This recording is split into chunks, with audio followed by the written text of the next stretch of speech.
Hello, everyone. As always, I forget to turn the microphone on. But at least I realized it very quickly this time. OBS, you sneaky little bitch. Always shutting off my microphone. It's actually a good idea, right? Because imagine I'm sitting here and I'm realizing I'm streaming and live and I'm kind of talking bullshit. Nasty stuff. Of course, I never do that, but imagine if. Dominic, moin moin. How's it going? JD, greetings back to you. So, we are going to draw today, or I'm drawing, you watch, you draw, I draw, you watch, I don't watch you.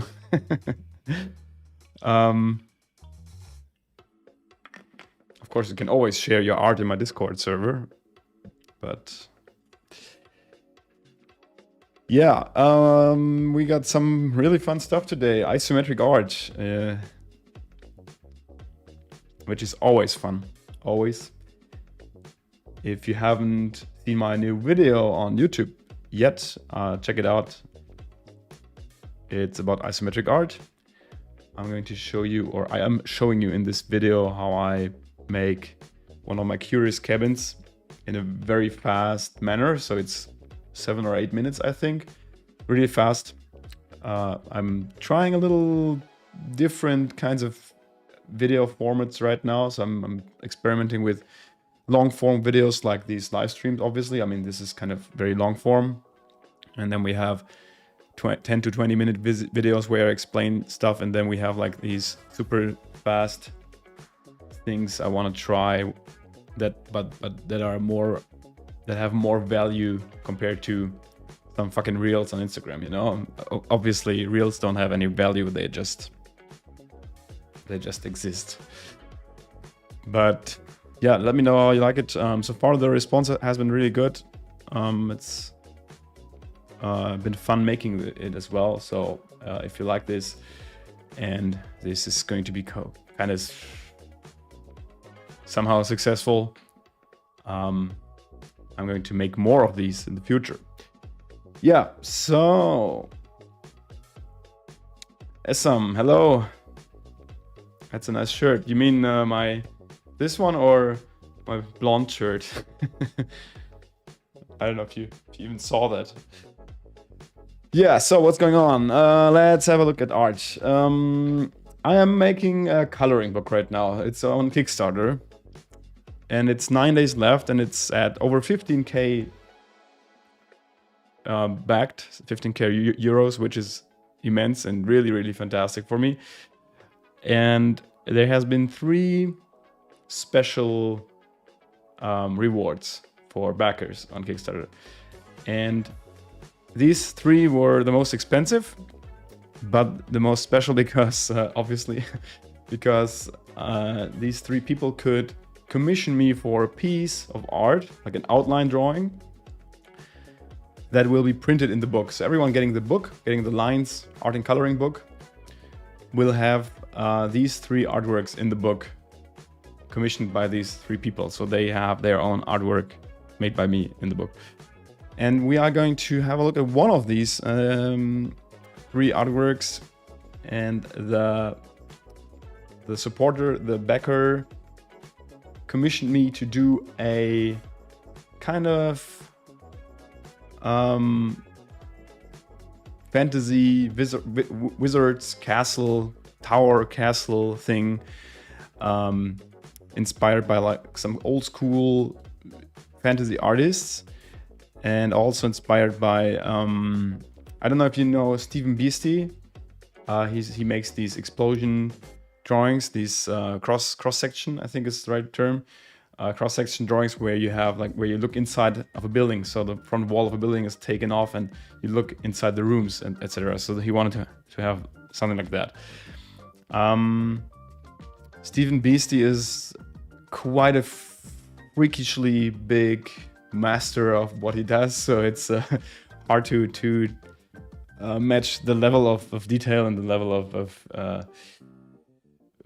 artistry he does, but I tried like to translate this briefing he gave me into my my vision and my style of like my visual language. And I suggested that we make an isometric drawing, and I'm going to show you. Oh, there's the chat as well. I'm going to show you what I sent him as a scribble. So I wanted to first make sure that the direction was the right direction. So this is what I sent the guy as a scribble to check if this was something he liked. So it's not really a cross-section illustration. It's more like in between cross-section and something. I also had something MC Escher, so MC Escher's stairs drawings in mind with these wild stairs going all around the building. And I was imagining this wild building to be some kind of wizard's tower that the wizard built in their madness. Doesn't make sense, and that's the whole purpose. With lots of little like rooms, like here's a reading room thing. I have like this thing here coming from the ceiling. I thought maybe a cage, or maybe I was thinking maybe I change it into some kind of throne, hanging throne thing where the wizard sits and watches his what's going on in this building. And then we have a dungeon kind of area here below, maybe. So I need to add some more details to be sure like what is going to happen in which area of this image. It's very complex, obviously, but that's kind of that describes my art in a way. So that's what I am going to do today. So adding some more details, scribbling some more stuff into this, giving the final drawing more foundation, and then maybe we can also start with the outline drawing later on. Depends how fast I am. We'll see.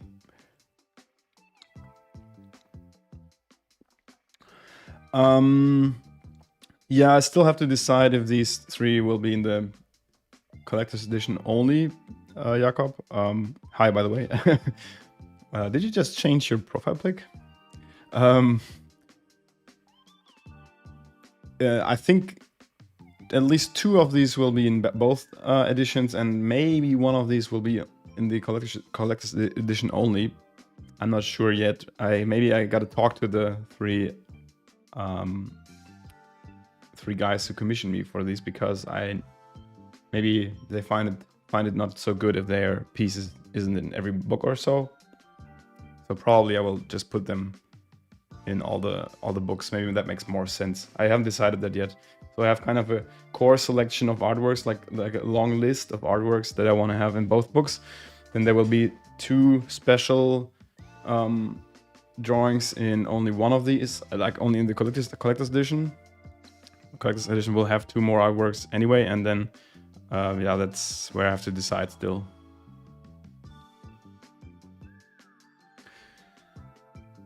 Thanks, Assam. Glad you like it. Yeah, I was thinking if the book should have probably. Oh, here's a weird kind of figurine of a dragon head. I needed some inspiration for the dragon head because it looked more like a goat. So I'll just take this inspiration and make this a bit different. Yeah, about the subjects, I was thinking. I think there's pros and cons for making the art book consistent when it comes to the topics, and for making it a mix. And lots of stuff I see has clear topics. So there's an art book with, I don't know, forests and animals, and then you have one with interiors, then you have one with I don't know, space themed or science fiction. And of course, I mean, my work is not really focused on one of these kind of topics. I always have different subjects in my art, and I thought the art book should, or the coloring book should be more like my way of making art, and not like the science fiction thing or whatever. So that was, yeah, and I'm glad you like the mix. That's good to hear. I think there's always people who would prefer maybe something monothematic, but yeah, that's not really what I would like.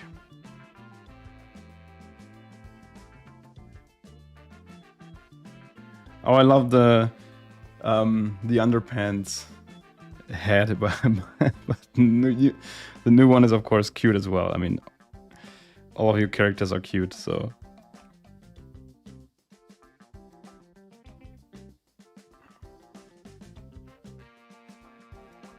Huh. It's not just drawing dragons is not that easy. Oh, that should work for the scribble. So this is the classic example for a drawing where you don't know where to stop adding details, especially in the scribble. Like, where's the point where I will be able to add all the details later on in the clean outlining. I always like to have a very clear structure and very clear direction of everything. So I prefer to have the scribble very detailed, but in this case I have to stop somewhere because it will turn out to be lots of work if I don't. Also, I was thinking if I should do the arcs more gothic style, like with a pointy end at the top like this. I think this is has more dungeon flair. But that would mean that I need to change all the arcs. And maybe some of them could have... I've looked them up before. Where is it there? So I looked up some gothic arcs. I like these here, stuff like that, or more simpler like this. But I need to find again a balance between amount of details that are doable, especially as these arcs are not such an easy bash in this perspective.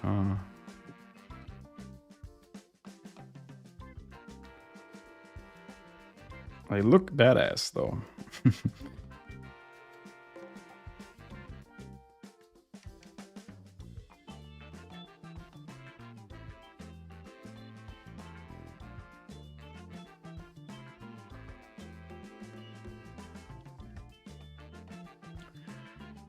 Yeah, I mean, the overall direction is certainly kind of fantasy and kind of imaginary stuff. So, in the widest definition, it's definitely all kind of fantastical or whatever. I think that's kind of what connects my art somehow, but yeah, some variety is definitely fun for me. I always say that I do this kind of variety because I don't want to bore myself. So I don't want the art I do get boring for me. So it's kind of a self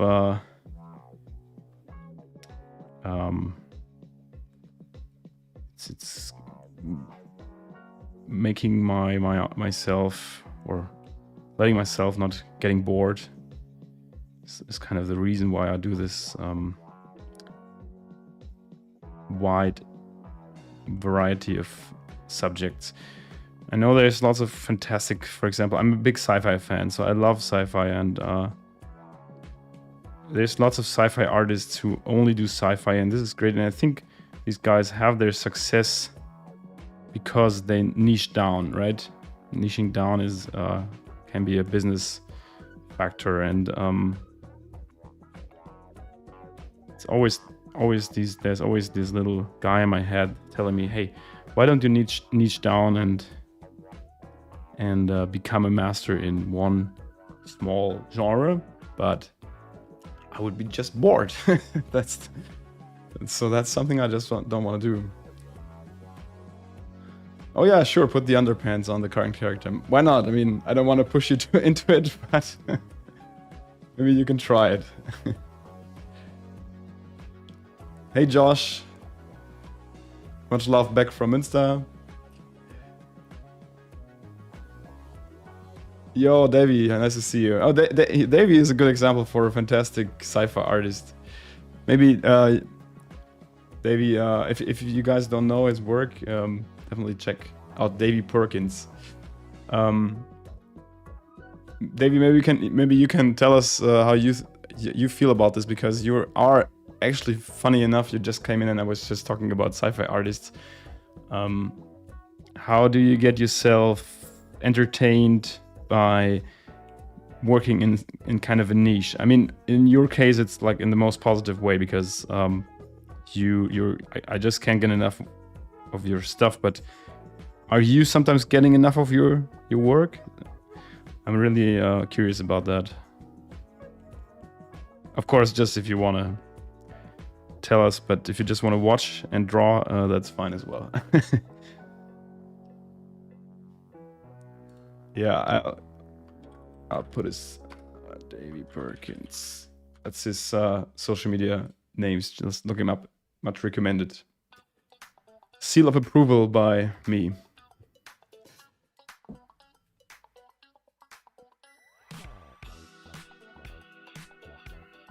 Yeah, it's definitely. Yeah, maybe you have to niche down first, and then after that, you are kind of widening your takes on different subjects within this niche.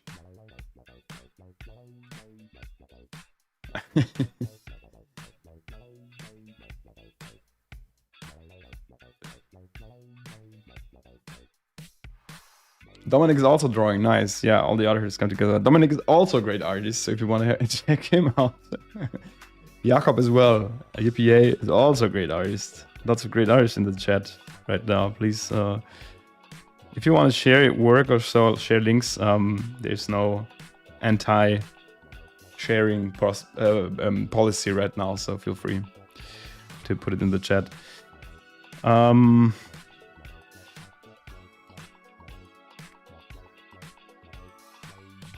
This piece is also quite challenging because of the scaling. I mean, I need to.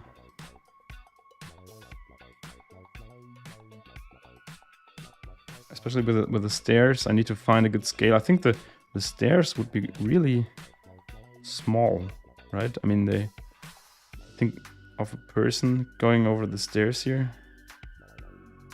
I think it needs to be like this. It's something that I should keep in mind later on. So I think these stairs would be in scale. These would be really quite big.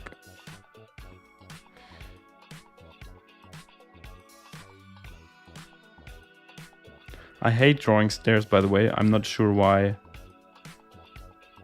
I chose pain here.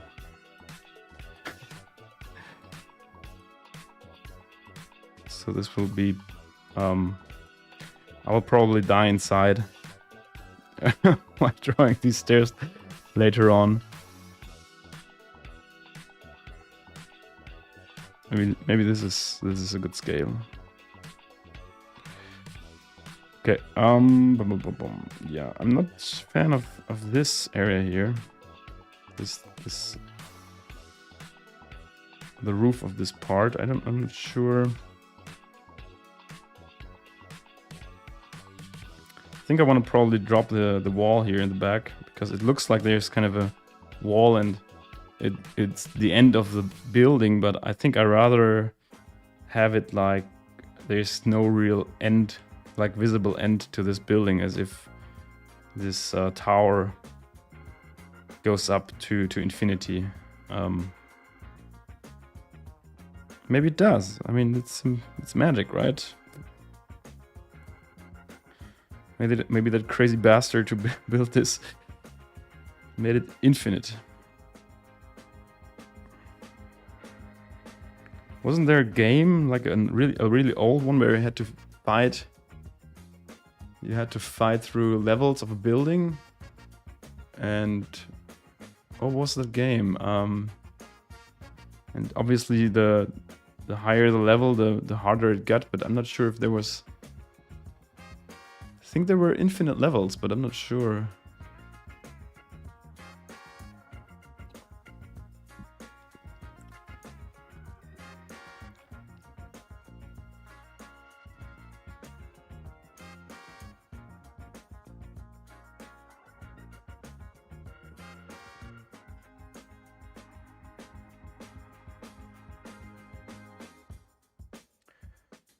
Yeah, as I was thinking about doing color swatches.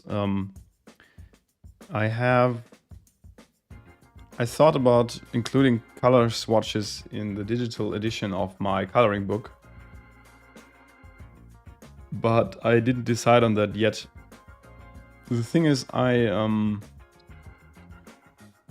don't really use color swatches myself. I usually set up the palettes from the very start. So I just pick a color, and yeah, it definitely is very often some purple. So I usually start with like if it's a purple palette, I start with a more bluish purple if I want to have it in a more cold mood, and a more red purple if I want to have it warm.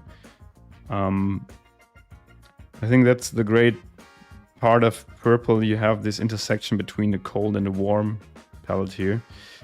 And I usually pick like something here from a not too saturated area and not too dark or too bright area. So somewhere here in the middle. Some say this is the muddy area of a color, of a hue, but I don't agree. I think you can very well start with such a color here. And then I usually just start from there, and I'm not usually working with color swatches. So, but I could still do that, of course. Yeah, definitely a good idea. Maybe I'll build them and include them later as a freebie for patrons or so. Maybe something I could share on Patreon.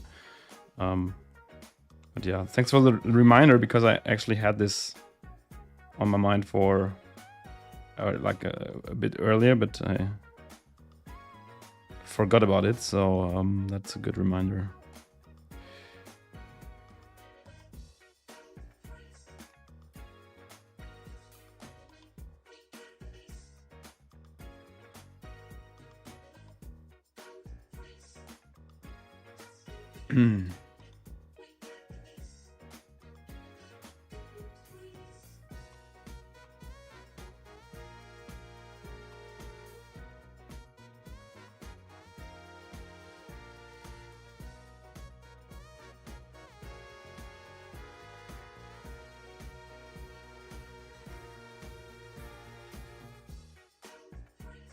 So I feel like there should be a closure here. Maybe I'll have to look up a couple of references for this, because I'm not sure how to let this roof end here.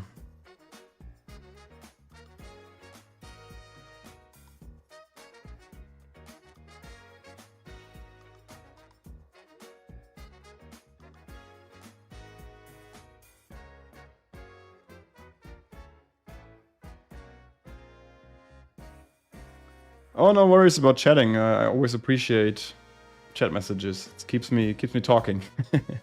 Keeps the stream interesting. Sometimes it makes me not like having the process in my artworks here, like the kind of process I wish, because I have to read and think and answer. But I appreciate that, to be honest. It's good.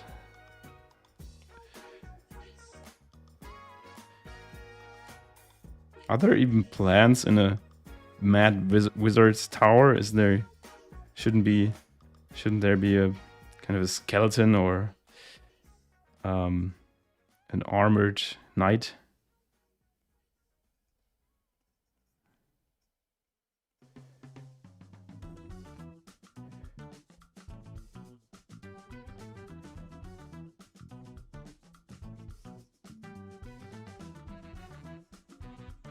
A fat knight. Or gargoyle. Some gargoyles should be in there as well. I almost forgot. What do gargoyles look like? Like big ears, right?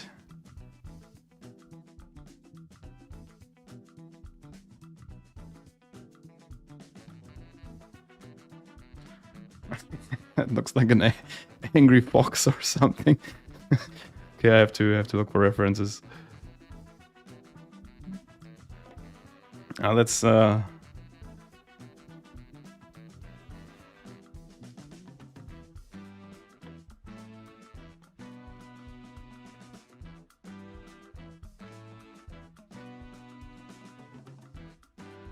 yeah, that's that. They have these wings, of course. Forgot about the wings. Like this.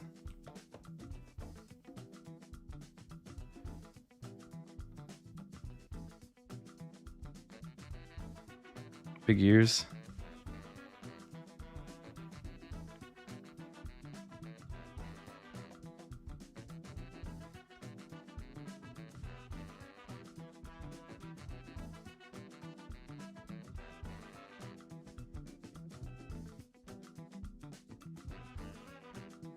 Well, that looks close enough for now.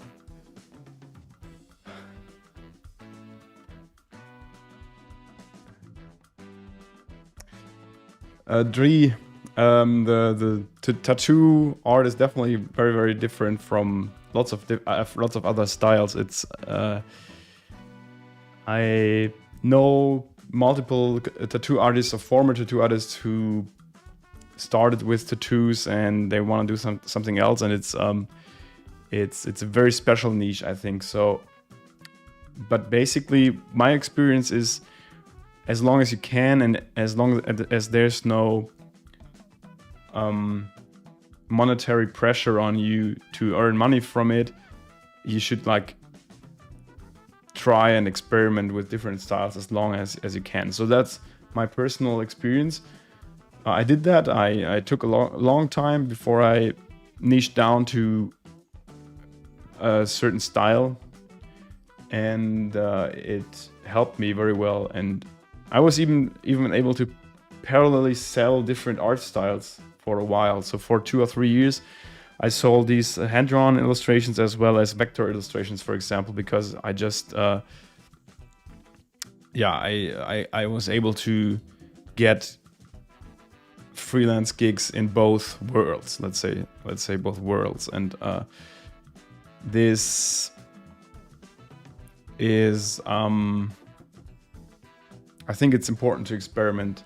And at a certain point, of course, like for example, for me, it was like 4 years ago, I decided to really go down the road of the hand-drawn illustration, because my passion was just there. It had no economical reasons, no kind of business reasons. It was just because I thought, okay, this is really what I want to do the most. I love the other stuff. I love graphic design as well.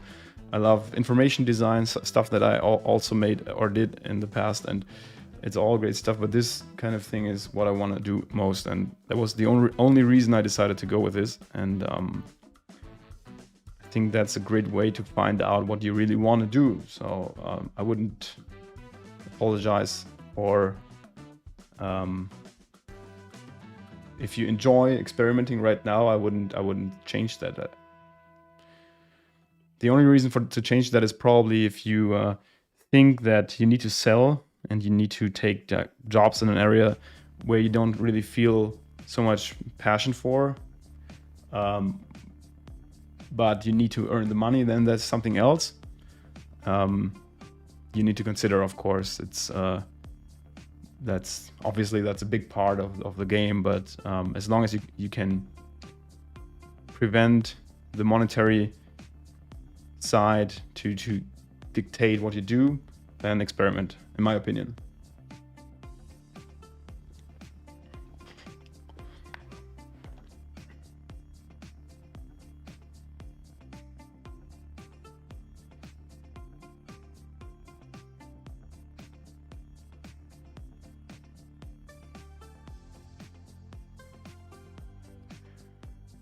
Okay, you have some ideas for the top the pergola. What's a, I know what that is, but I have to look.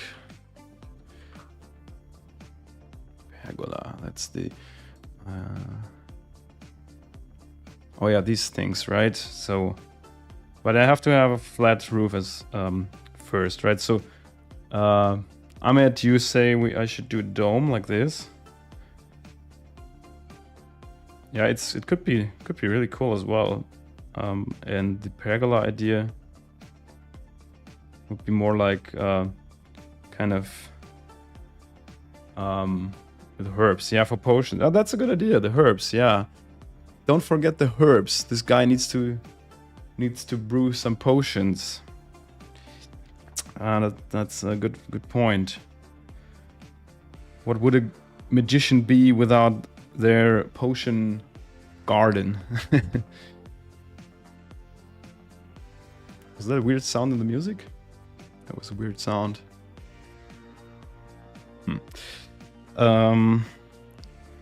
So that would be kind of something like that, and then some herbs growing like this, and some pots or so. Yeah, that's actually a nice idea.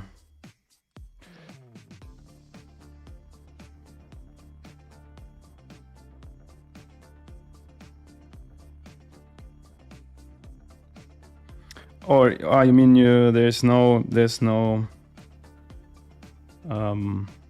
concrete or stone like this?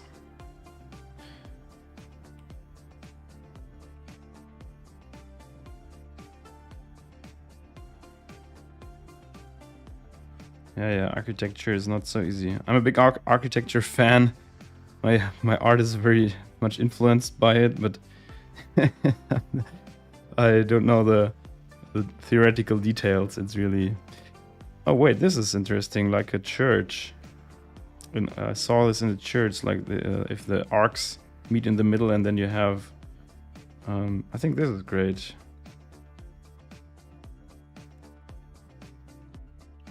Call me Tom Builder. That's the name of the guy in Ken Follett's books, right? Tom Builder. So, Gia, you wanted to see the process of drawing humans in isometric view. I'm just thinking if I have a video for that.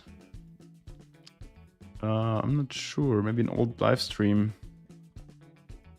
but I don't think so.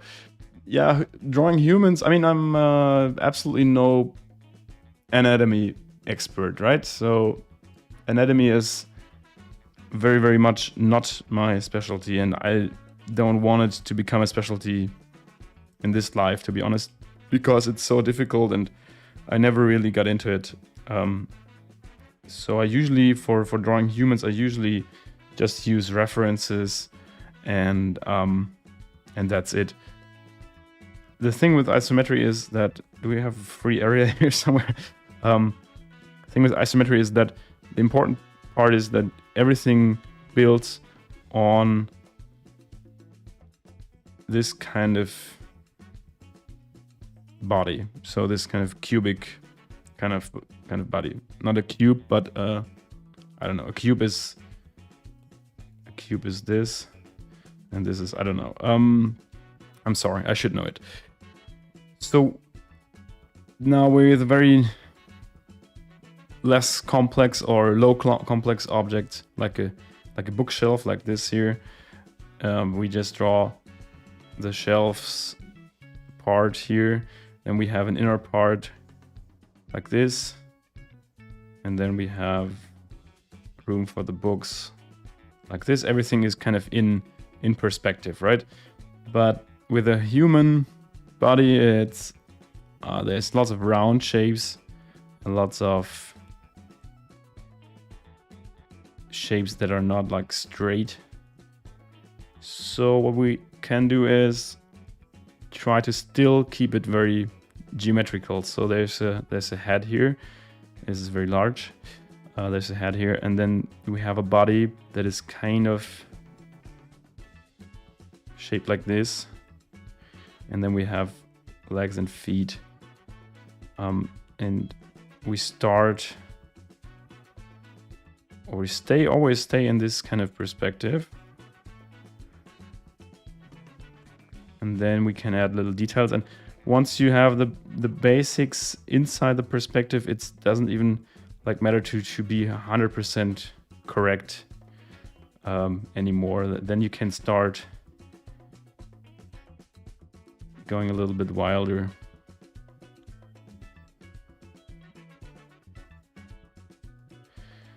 Like making the pose a little bit more dynamic, obviously, and that's not so far away from some kind of dude, right? That's my approach. Is this the wizard? And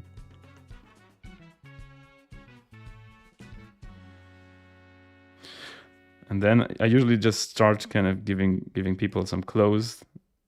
I don't know, that looks really kind of funny, but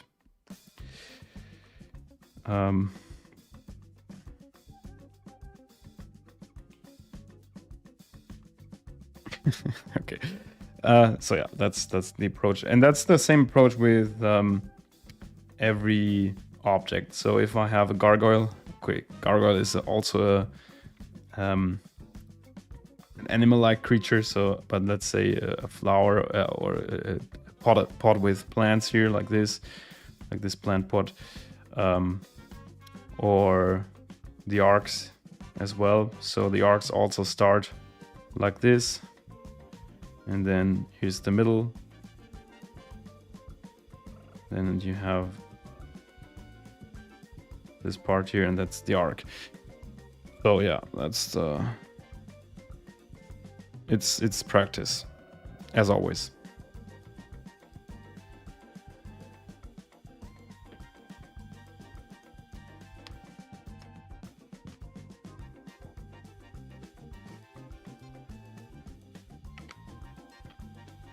Yeah, I think plants only for potions, that's right. But I love adding plants to any kind of piece of art I do. So I want to have plants in there for sure. But then I have to be like the argument of making potions from it. I think that's a good reason.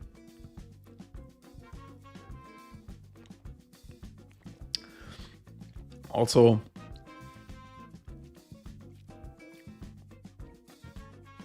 everything that grows in there must be poisonous. Okay, so I'm not going to change the arcs all into the pointy ones like here. This is just an example for the scribble, but no reason to do that everywhere, because I can just keep the scribble and draw it a little bit differently later on. And I'm going to show you later how I am going about like being more precise about the whole details. All right. So I was thinking this area here could be the potion kitchen.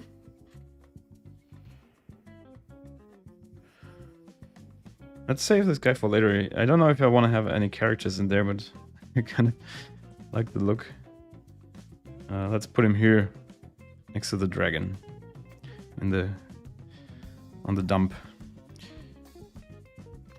So I think I'm going to make the wall a bit higher here.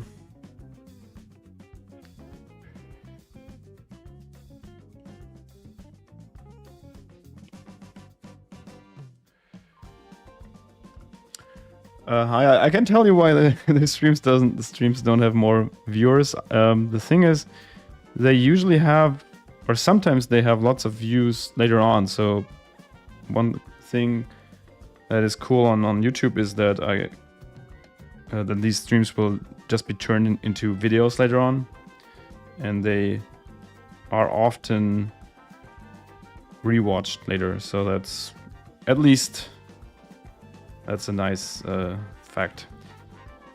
But yeah, it's I used to have more viewers on Twitch 2 years ago or so. My Twitch was kind of really very active, but it stopped at some point. I think it stopped because I'm not so consistent. I'm only streaming every once in a while, and I don't have a schedule or something. That just doesn't work with being a freelance artist. So I can't have freelance work and a scream schedule. Yeah, that's a good idea, right? I'm coming live every 2 days and I'm screaming for half an hour and then I'll be gone. No, I just realized that it is really difficult to have a stream schedule. It's really a tongue breaker. So I changed to only streaming every once in a while, whenever I had the time. I also can't show all the work I do on stream because I have clients whose work I can't share.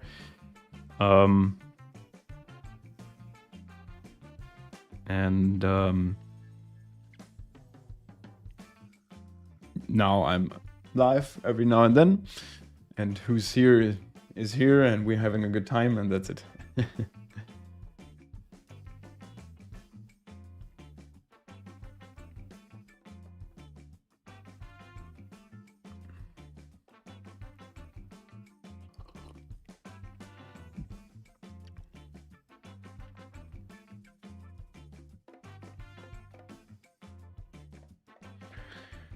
No, Dre. I mean, if you have an architecture background, that's not completely out of the context already, which is great, and that's a huge advantage compared to others who study physics or whatever, or are teachers at school in a basic school or whatever. So that's completely different. But as an architect, you have some touch points and learn some things. And I don't know what you do as an artist, but maybe you can. I mean, if you tattoo and architecture is definitely very different. It doesn't have to be. I mean, some people, I guess, like geometrical tattoos, and I don't know, maybe you do something like that, and you can use your skills there. But I wouldn't worry about that too much. I think it's more important that you do not stay in this learning. I don't know how to call it. There's some artists and beginner artists who are, in my opinion, staying in a kind of learning period for too long. So you train and you learn and you do practice and you practice, and you never really do a project, and you never really build a portfolio, because all you do is fill your sketchbooks, and that's important. But it's I think there comes a time where you should stop like filling up sketchbooks every day and just start doing projects for yourself, or even if possible, start doing your first client work if someone hires you. And because you need stuff for your portfolio at some point, and I think it's even okay if you don't niche it down in the beginning. But I found it extremely helpful. I still have some projects on my website and in my portfolios that I did like many years ago, because they are just projects you can present in a great way. No one hires you because of your sketchbooks, and that's what I see a lot. And I would recommend to everyone to just start a project. It's not that hard to find a topic for a project and to find something you want to do as a project, and then just do it, and you learn on the side, and you'll improve your skills on the side anyway.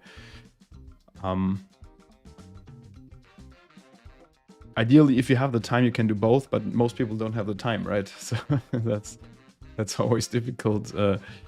You can't fill a sketchbook every 2 weeks and do a project on the side. So I would curate the time a little bit differently. I don't know if you do that. I'm just saying because I just like kind of came to this topic and I just wanted to say that.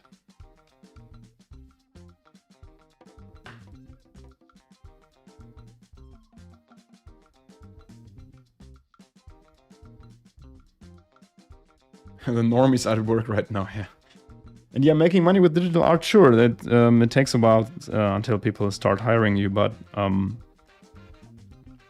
it's possible. Obviously, I'm making my money from it, and it's there's no shame in asking friends to give you your first gigs, or people you know from work, from other kind of situations. If you're not selling your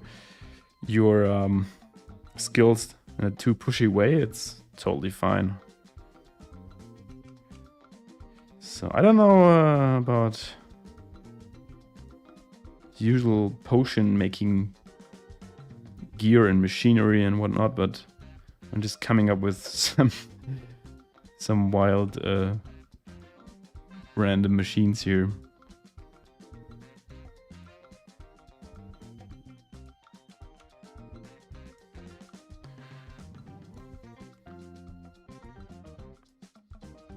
Maybe some kind of pot still, like whiskey. Things you make whiskey in.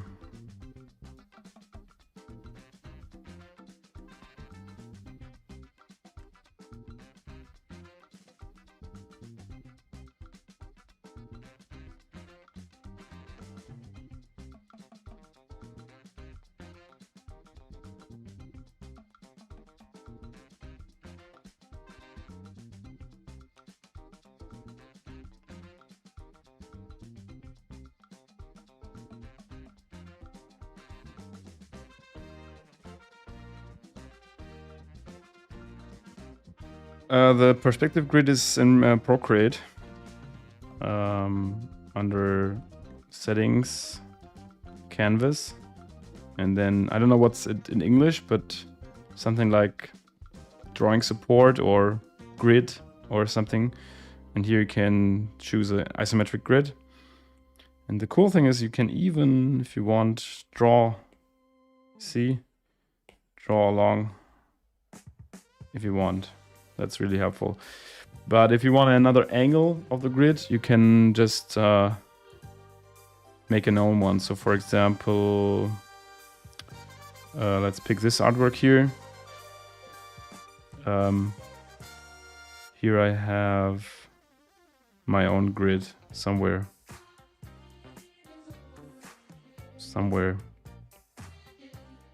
Or not. Maybe another file. Here it is. So this is just a grid I made on my own in Illustrator. It's basically lines at 20 degrees tilt, and then you have like so this is kind of 20 degrees,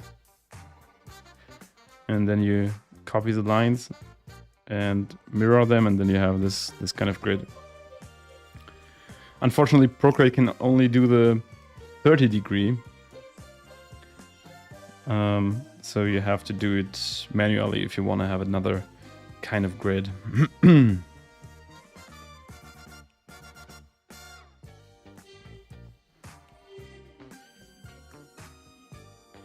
So here's some harvested herbs.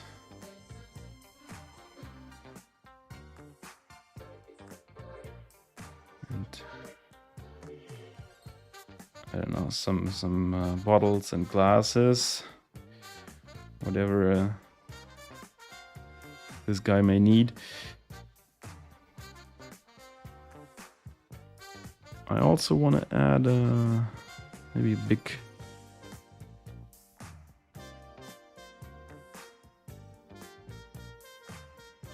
big shelf with bottles or so.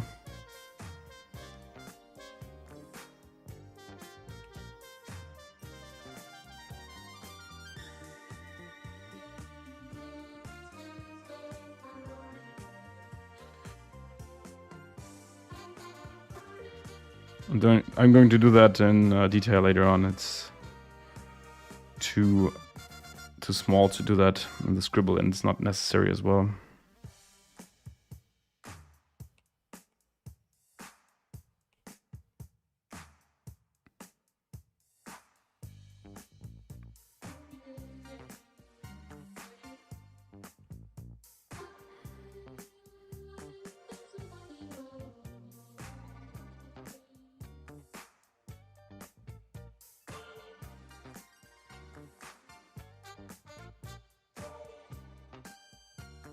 Maybe there's some tubes here on the ground.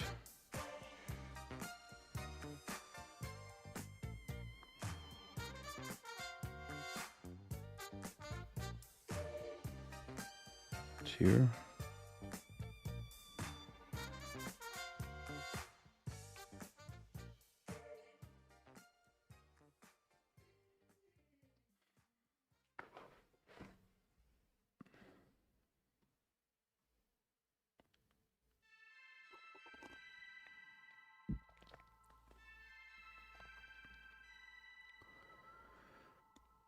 Yeah, it's funny how many designers are actually passionate artists, and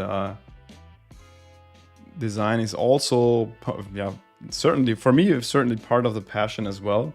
So I love graphic design, and I love making infographics and stuff like that.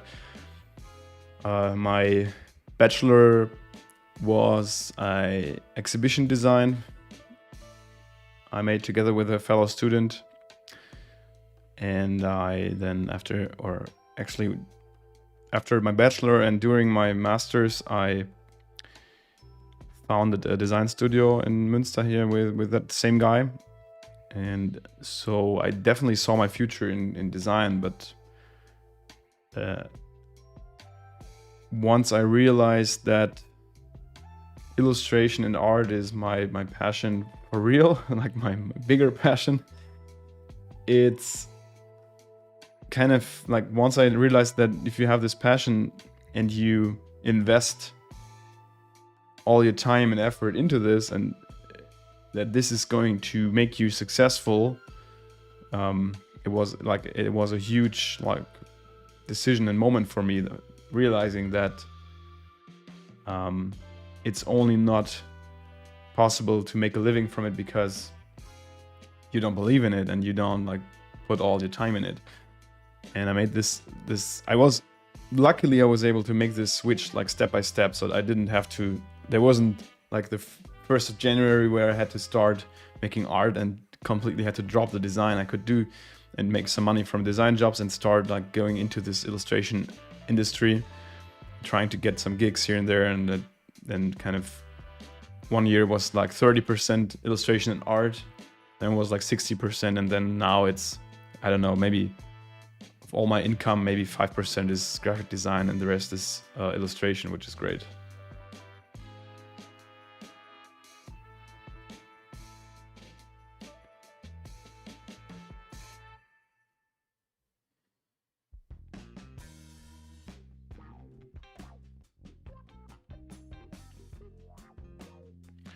Wow, 300 hours. What the fuck?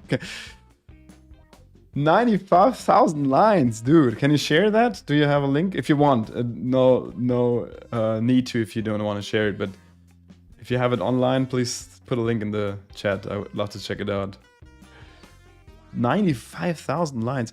There's one artist. I have a book here. What's his name? Damn. Check. I think I even recommended it in one of the last streams. Can't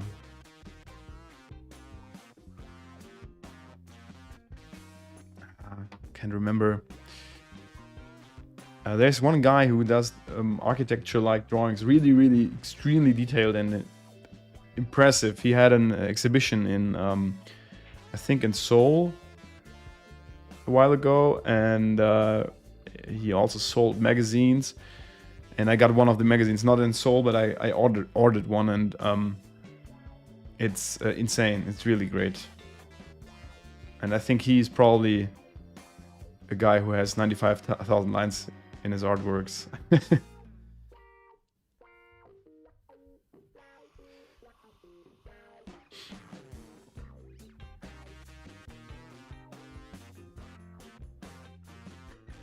Like buying shit coins.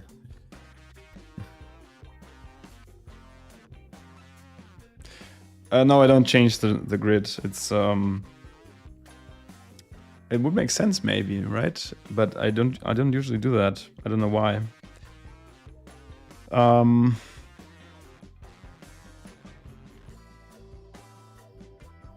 Yeah, I'm really thinking if I should start with the outlines now, or if I should put in some more work into the scribble. I always really want to feel absolutely confident when I start the outlines, like as confident as possible. You always have these areas in your image where you think, I'm not sure where this is going to go, but at least most of the stuff should be, for me, should be defined. I think there's some areas, there's lots of areas where that is not really the case, but I think this is one of these artworks. I think I need to change this. This is one of these artworks where you just have to start at some point, and it'll just come together in the end. So I think I really want to try. Let me just try a platform with a seed.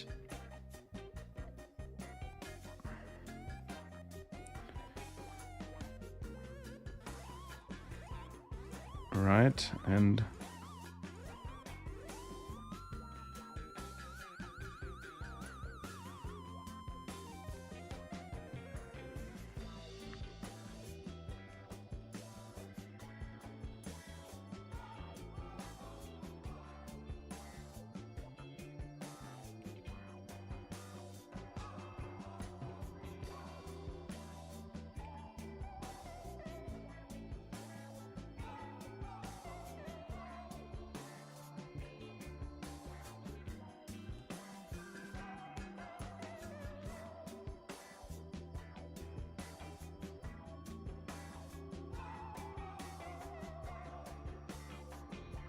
like a little throne.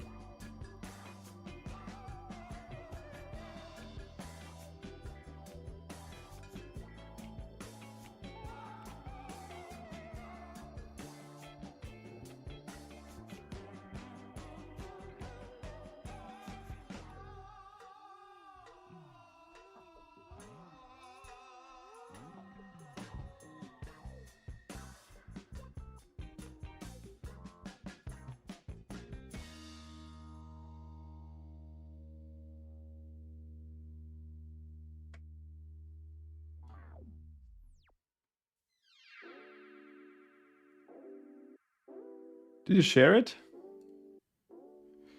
Maybe the link.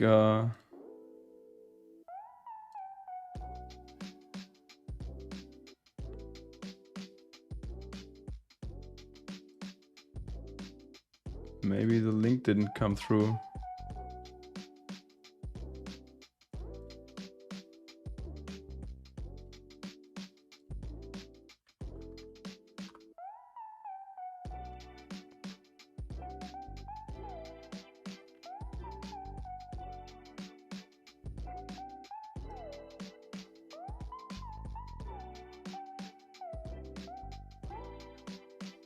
Yeah, sure. Send it over on Discord.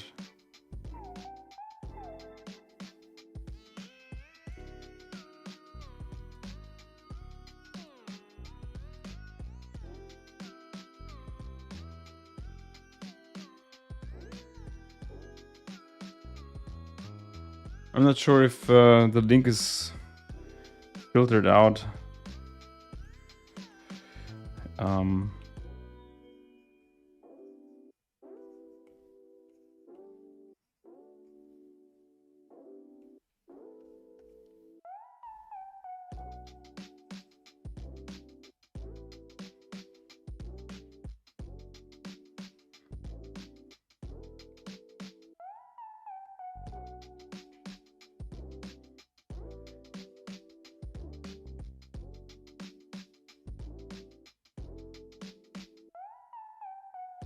Is this a pentagram? How does a pentagram go again? No. Like this, right? Well, yeah, it is. I don't want to make this too... maybe it's just a star. I don't know if the commissioner would appreciate a pentagram. I'm not sure. Maybe he would, but let's not make this too devilish.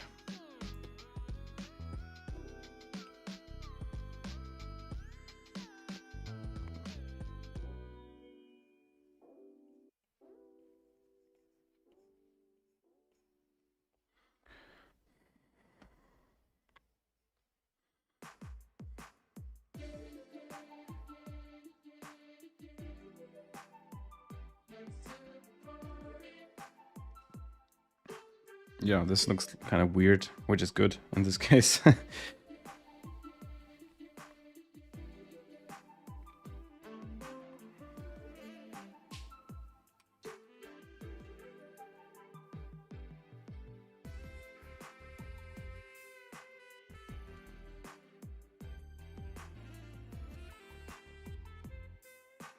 Thousand lines, really? Wow.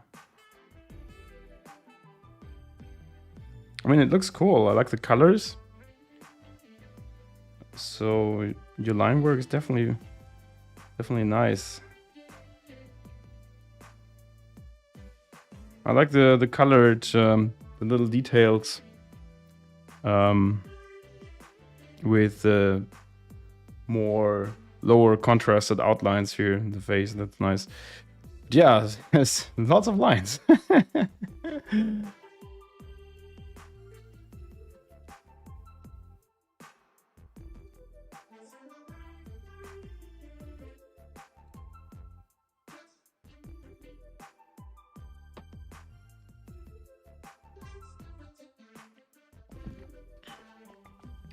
Few bad habits, yeah. It's okay to have these if you're not on a deadline.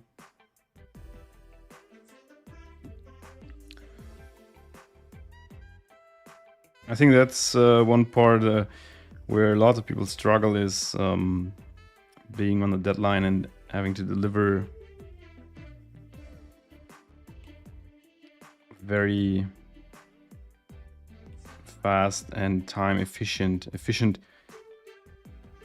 especially when it comes to like budgets. And I mean, of course you can take your time if the deadline allows it, but at some point it doesn't make so much fun to invest extreme amounts of time in your pieces and not getting paid for the time, right? So that's a common issue. I was thinking about doing a video about that, like working more time efficiently, but it's not so easy to put it, like, to put the advice into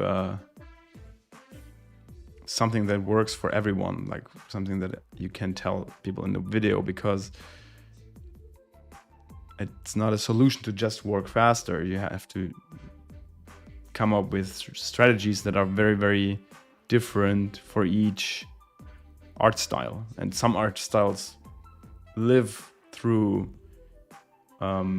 putting in the time, like mine as well. I mean, this stuff here can't be done in 5 hours or so. That's just not possible because the details tell the stories, and the artwork becomes interesting through these details. Yeah. My reference layer is broken again.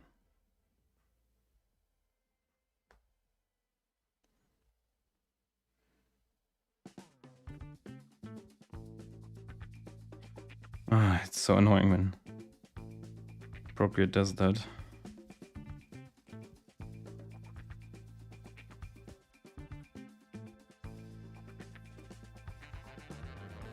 Still, it's so...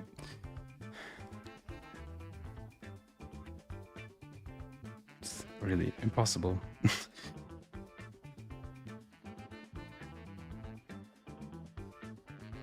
Okay.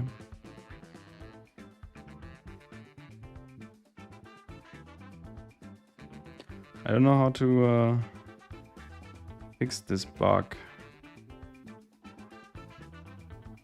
Ah. Okay. I think maybe lots of people don't use this function because they didn't fix this bug in years, and I feel like no one tells them that this bug exists. So I don't know what this is.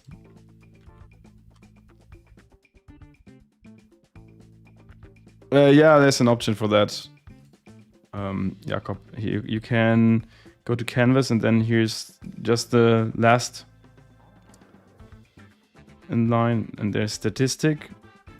And here you see 2 hours, 45 minutes, 3,805 strokes, and how big the file is. That is kind of cool. It's not very useful, but it's fun to know.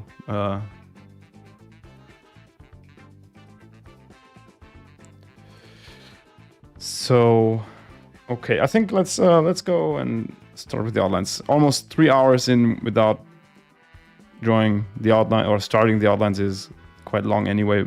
But I'm thinking like I have to pick a brush, and I'm thinking if I should go with the Lucy van Pelt brush. This one's included in the Plastic Playground brush pack that is free for patrons. And otherwise, if you're not a patron and you do not want to become one, then it's available on Gumroad for 10 euros, I think. So there's lots of this is my experimental brush pack with lots of crazy stuff, including this Lucy van Pelt brush, which I think is really great for outlining. So I think I'm going to use that. I also used it to do the bottles that are constantly rotating over my head.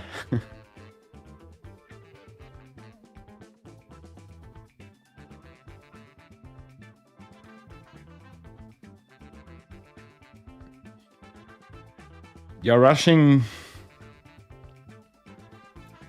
The question is, where do you invest so much time? So do you have, like, does a concept take so much time, and coming up with a composition, like for this portrait, does it so much time to by the way, I'm using the drawing assistant now. I'm just thinking what a good line weight would be.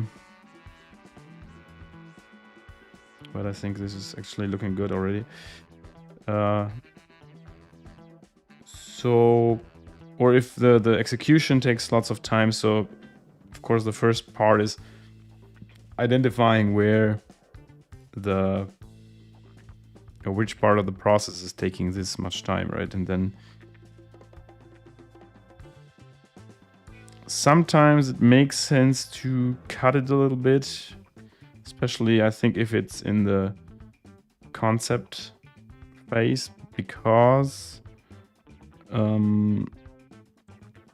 I know that some people tend to think over or overthink ideas too much. So it can be worth trying to go with like a quicker idea, because it doesn't need to be like a bad idea if it comes quick. And that's the cool thing, is you can practice that very much. For example, with Inktober, doing an Inktober challenge, like my Plastober challenge. That's for example a very useful strategy to get faster with coming up with ideas.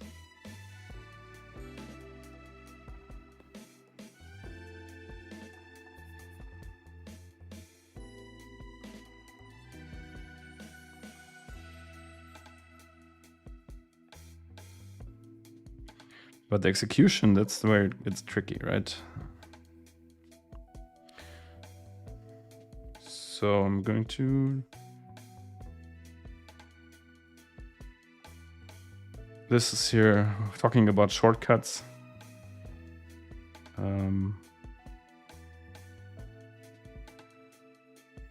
Okay, the stairs.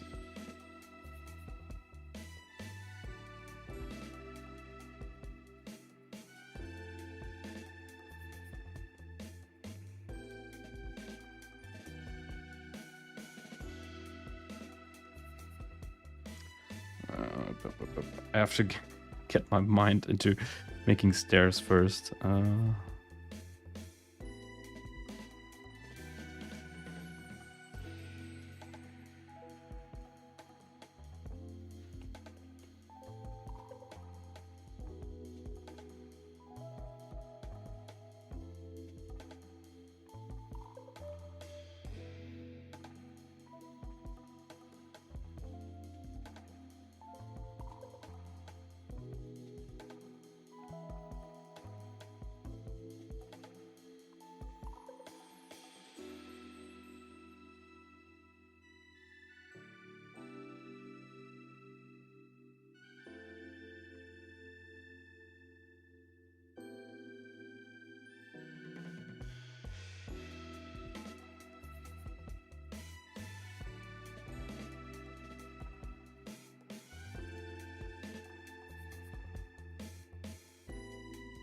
$16.5K, 16.5 hours and 19K strokes. Well, yeah, that's 19K is also not not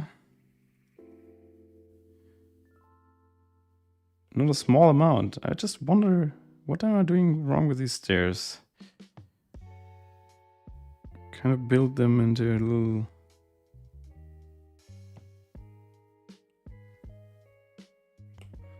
Stairs are... They look easy, but these little bastards are tricky.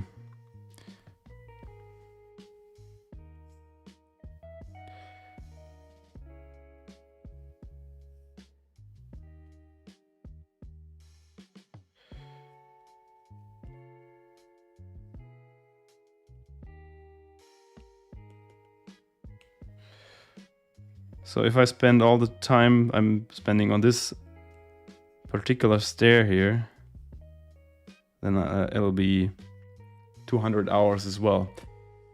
Let me check. I want to see. Let's see what. Let's pick something. Let's pick this one here. This one is crazy with details, right? How many strokes? Oh look, 1840. 18,400 roundabout, so that's not even the 19K you had. But I don't know if it counts like all the scribble and stuff. Like, what's this one here? This one should be not that many. 8,036.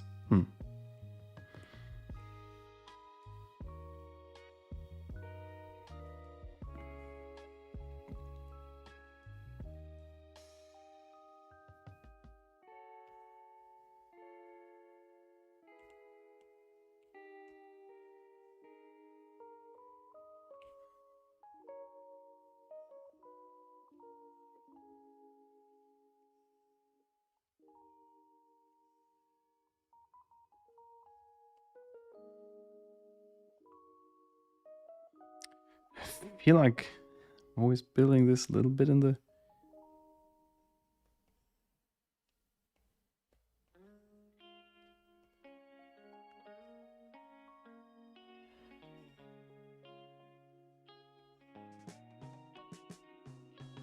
I also feel like I should get some glasses.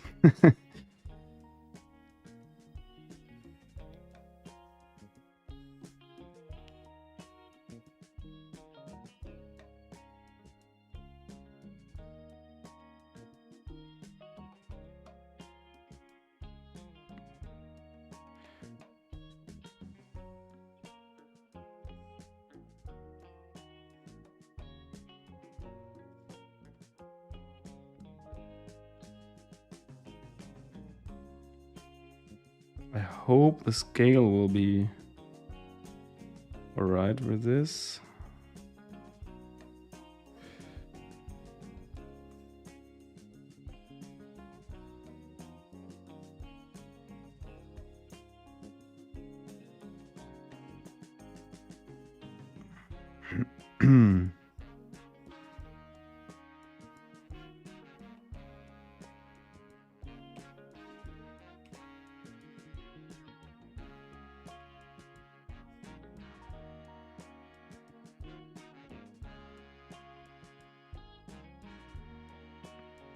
Well, it's not really even, but it's okay because this is kind of medieval style, so I think it's fine to have it a little bit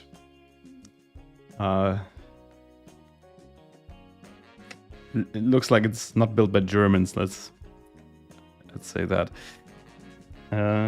So now this looks very, very clean and very boring, what I usually do in the end, but I'm going to show you now because I want to cover a little bit of the process, is adding little faulty edges, like little mistakes, you know, make it a little bit more interesting and kind of human.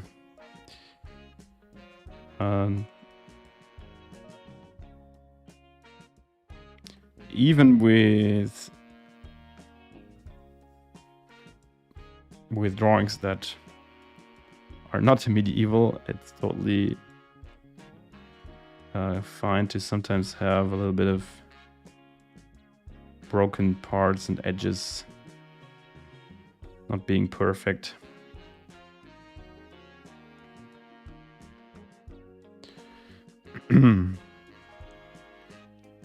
Always adds a little bit of like makes things more interesting, look more interesting.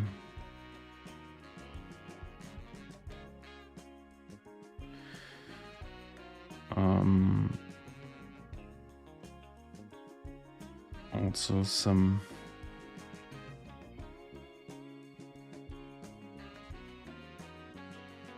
parts where you can see the edges of the stone.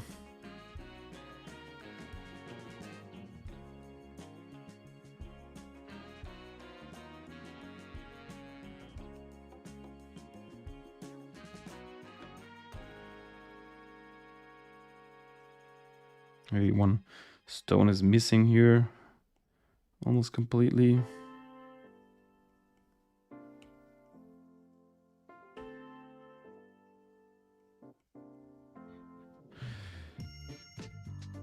This is also stuff that takes time, but I mean, yeah, you gotta... Sometimes you gotta kind of curate your invested time into what makes sense and what not. I usually like to add the extra hour as well, just to make things look a little bit cooler and give it a little own touch.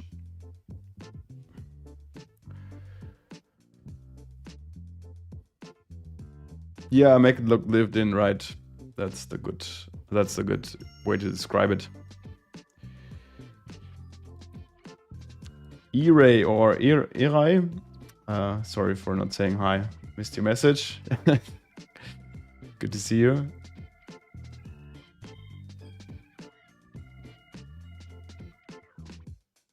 Yeah, I guess one reason for using not so many lines is probably that I have such precise outlines, I guess.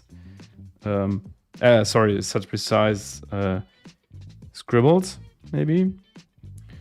But I guess it's also maybe the experience of being able to put down an idea a little bit faster and with like just the lines that are needed, maybe. Here I'm going to show you another trick because we want to now draw all these arches at some point, and something I do to make them look correct, or as correct as possible, because these round shapes, and especially like round shapes, are even not the biggest problem The most tricky part are, or let's quickly stick with round shapes. So if you want to do a circle, you can always either like draw a square first. Let's so and the square has 4 sides. This square has 4 sides, and here's the middle parts of the sides. So, and you see here the lines mark these as well.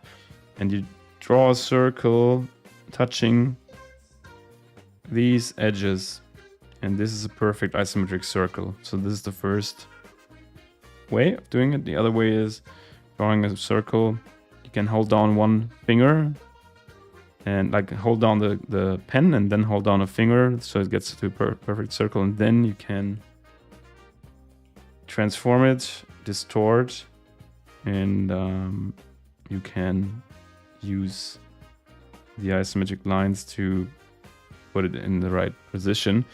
Only note that if you do this, you have to make it a little bit shorter, because I think it's like 14% is the perspective, like this the shortening kind of effect. I think you have to kind of make it 14% shorter or so. I think that's the mathematical approach, but these are 2 ways to do isometric circle. But if you now have a shape that is not round but like this, it can get really tricky. So I'm usually in this case I'm usually using the second option, which is drawing the arc. Oh no, let's do that differently. Which is drawing the arc like this until you're happy with it, and then put it together like this. So this is probably the arc we want to have. And now take it, distort. I'm going to eyeball it a little bit into the right. So now I have a good. I'm going to use this layer as my reference for all the arcs. So I have one here, and I'm going to draw it by hand. So every arc will be a little bit different, but they will be quite precise. So then I have one here.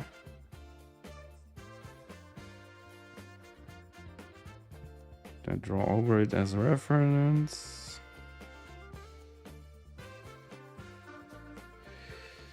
In German we say abpausen.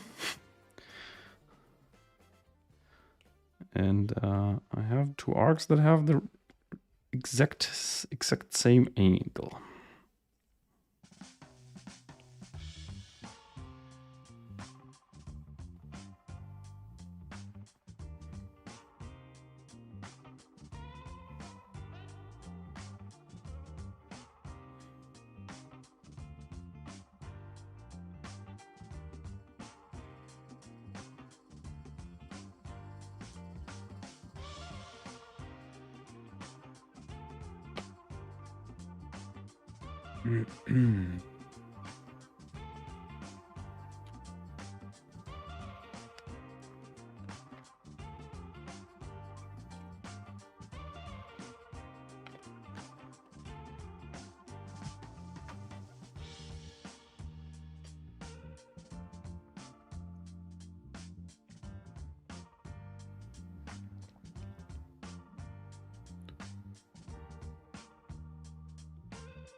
Right. So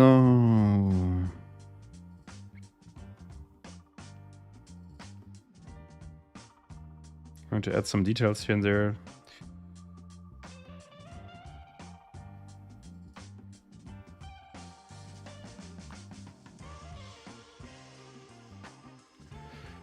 Hey Ismail, and hi Kay to Qatar and Indonesia. Glad to have you. Cheers, back from Germany.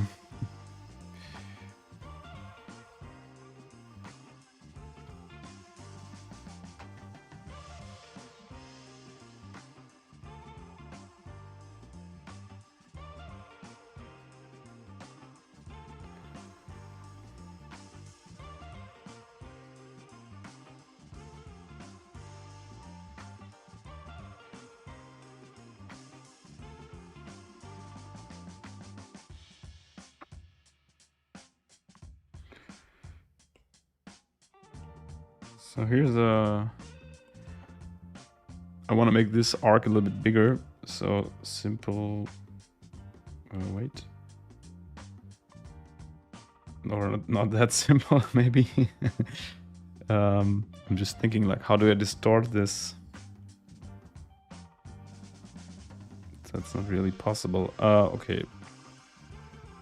I was just... I had a logic mistake in my head. But that's okay.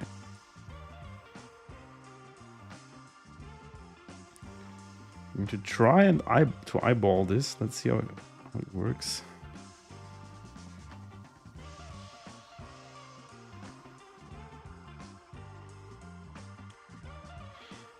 Yeah, it should be fine.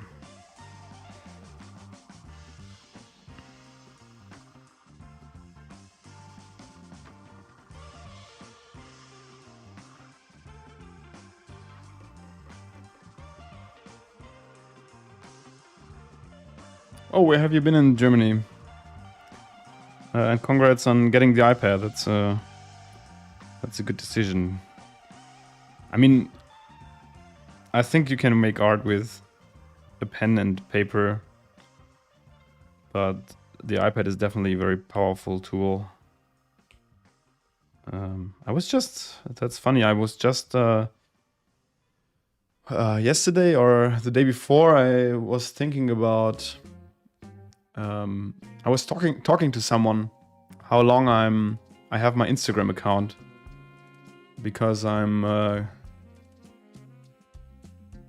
think I have it 3.5 years. So we were just discussing this, and I told them that getting the iPad actually really was a game changer for me, and that I don't like to tell this so often, because I don't want to make people feel that they should get an iPad to become better artists, because first you should learn basics in my opinion, and then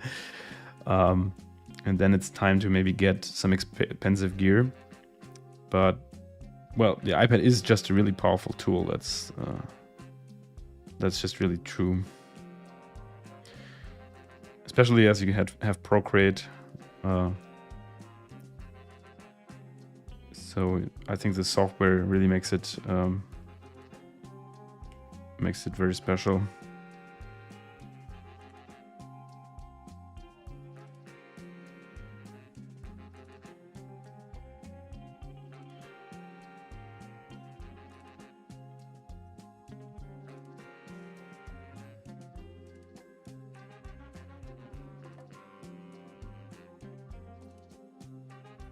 Oh, my reference changed again. I can't believe it.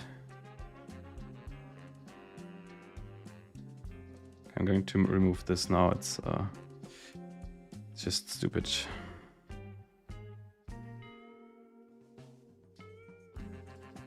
Or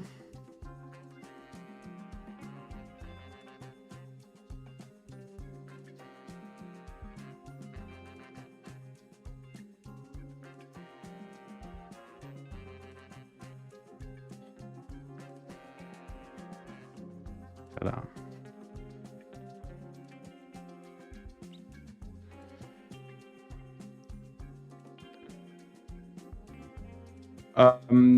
Yes, it's raster graphics, that's right. Unfortunately, there isn't a perfect solution or the one solution. It depends on how long or how big you want to print, right? If you want to print a big poster, like over a meter dimension, then the file size has to be extremely large in Procreate, and this gives you only very, very small amount of layers to work with. So this is definitely a problem. I think this is maybe one of the biggest restrictions in Procreate right now. So two things I'm doing is I separate the file into layers and export it to Photoshop, and then I finish it in Photoshop, or like I do only the line drawing in Procreate and color it in Clip Studio or in Photoshop. For example, here if you look at the like how many of the versions of this artwork are here. This is all separated files. So this is outlines, colors, and effects, because the file is very large, because I wanted to print them large, and I put them together in Photoshop in the end. It's not as much fun as just doing it all in Procreate, for sure.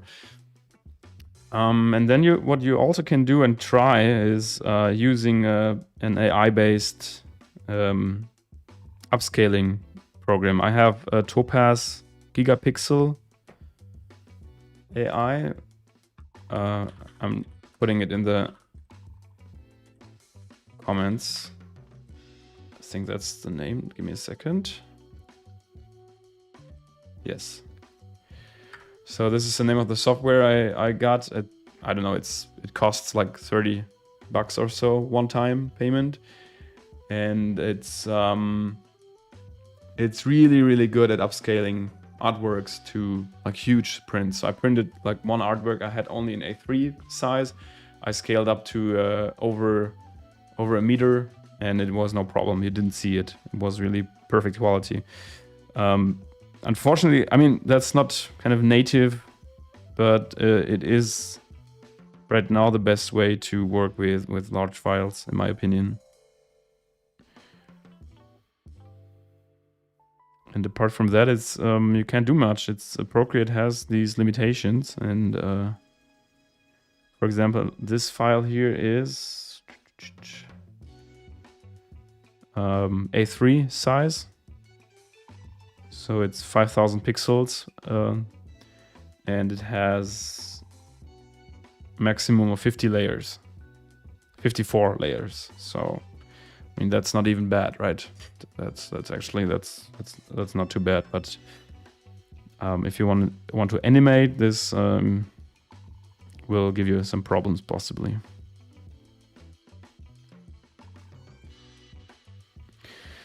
And yes, I think about the iPad, what gave me this encouragement to draw more was the mobility, to be honest. I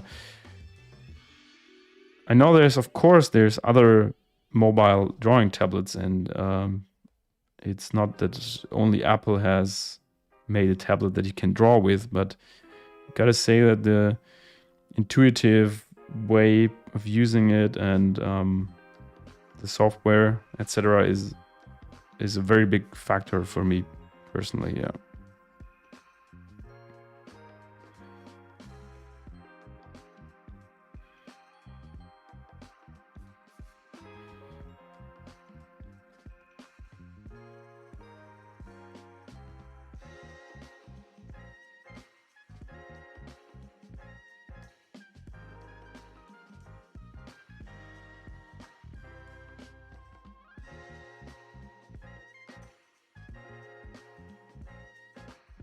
A poisonous cactus.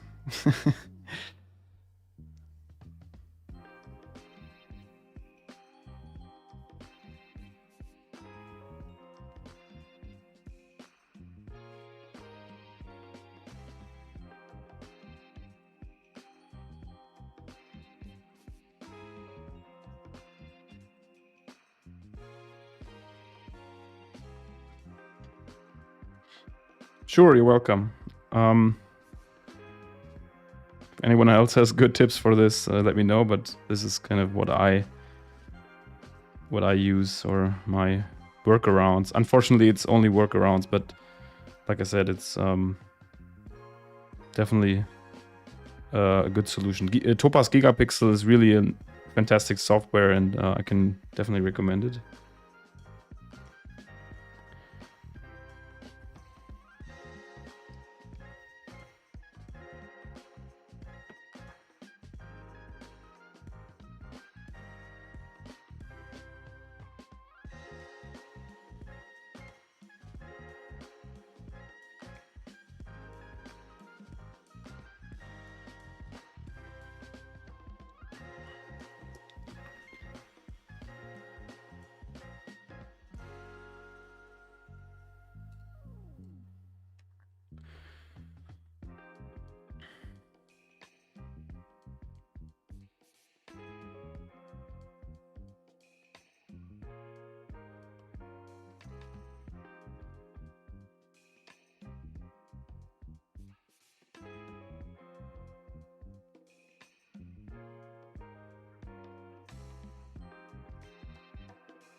Yes, I have. So I have skills in Illustrator, JD. I have used Adobe Illustrator a lot in my life, so I would say I'm very skilled. But of course, so I tried drawing in Illustrator as well, like really with a pen, but I never really liked the drawing engine. So, and I really wanted it to work because, I mean, imagine having all the drawings you do in Vector. It's fantastic. I mean, it's a dream, right? This would be so cool, but I never liked the engine, and so I'm not sure what it is like now, if they improved it, but there's is it Canvas, or what's the name of the... No, not Canvas, right? Fresco, Adobe Fresco. That has vector mode, and I think that could be interesting to try, but I didn't so far. So I have it on the iPad, but I didn't try it so far. It's always... So sometimes I'm using Clip Studio Paint, where I think I have a very similar drawing feeling of like the engine and the whole, how the pencil behaves like in Procreate. And it's maybe I'm too old or something, but sometimes I think like I should really try new software and see if the other software improved in certain aspects, and because you blindly believe that Procreate is the best for me personally, and I believe that, and I should sometimes probably be more open to try new software, but it's I'm happy with my output, and I can work with using pixel graphics or pixel files. So it's always like thinking like, is it worth trying something else? But I definitely want to try Fresco and see if this maybe is interesting checking out for drawing, especially when you know that a client, for example, wants to use one of your drawings as a very big print. It could be a huge asset to tell them, hey, I can do this in Vector, and if you want to print this on the moon, go ahead. So yeah, we'll see. Apart from that, I did vector illustration. Let's see, if you look at my website, there's some vector projects still up there. I swear, whenever I want to show something on stream on my website, it's always loading slow. Here, this is an isometric project I did in Vector. They like this style more, so they asked me if I could do this. Something I rarely do anymore, but yeah, you see. I mean, I think you can still see that that I made this, but it's definitely cleaner, and I think it has less character. So that's one reason why I chose to go into the hand-drawn direction, because I think it just has more character. But yeah, this is something I made in Adobe Illustrator, and also something like that, for example, that's kind of at the intersect of being a designer and illustrator, kind of making icon sets. Yeah, it's good to be able to do that. It's a nice skill. Yeah, that's. I think it's. I know lots of people who do not like Illustrator or vector software in general, and I can't really understand it, because I think it's quite powerful to have these skills.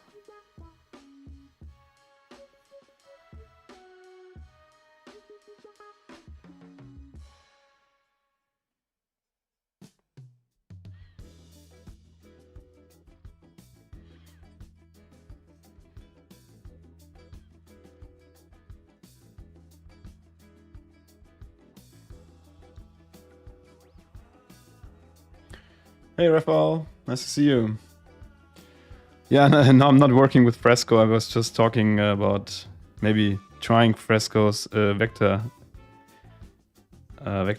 functions sometime, because it could be a nice game changer.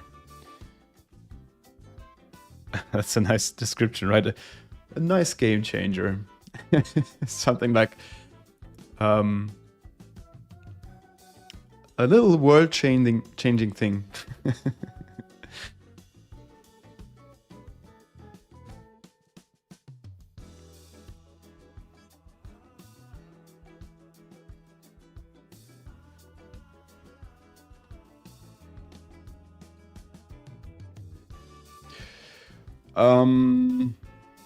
Dre, about the clients, it's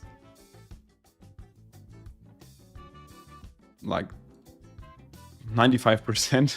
Just like very, very high number of clients is just coming to me and asking me if I want to work for them. This is really one of the biggest or things I'm the most like happy and proud about and glad that it is this way, because acquisitions and asking people for work and stuff like that, like sending applications, is something everyone hates, including me.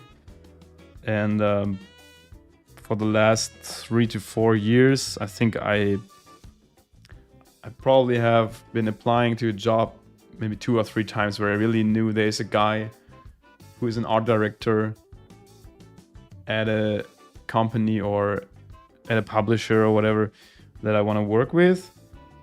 So I sent them a portfolio, and but yeah, sure. I mean, back in the days where this wasn't the case, where it hadn't this kind of privileged situation.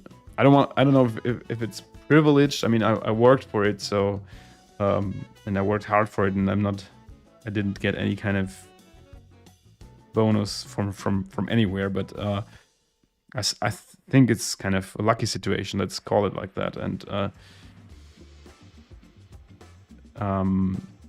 back when that wasn't the case, of course, I just sent around portfolios to art directors, to people looking for designers and artists online. And yeah, it's tough. It takes a while till you get something. It's there was a kind of turning point for me where I suddenly kind of realized, wow, I have so much job offers that I do not, or that I'm not able to do them all, you know, that I have to say no to some offers. Which is, by the way, hard learning as well. So it's not easy to say no if you're used to the mindset of take everything that you can get. And yeah, there was a certain point where this was the case, and I thought like, okay, let's see how long this goes, and it's still ongoing. Yeah, this is really cool. And now it's the coolest part is that I can actually handpick my project, right? So when a client comes and is like weird, or they are not really, sometimes, let's say there's been a magazine who wanted me for a gig a while ago, and they had a briefing, and I didn't like the briefing. I looked at the briefing and I was like, if I need to start working on this now, this illustration for this magazine, I wouldn't enjoy it. It's not interesting to me. And the magazine wasn't something like something big that you could use as a reference very well, because that's of course a factor as well. Even if something is probably not 100% down your line, you sometimes take it because it just it's just a great name to put in your portfolio. But that wasn't the case either, and so being in the position of just saying, no, I'm sorry guys, thanks for the offer, but I don't have time for this right now, or this is not really down my line, or whatever.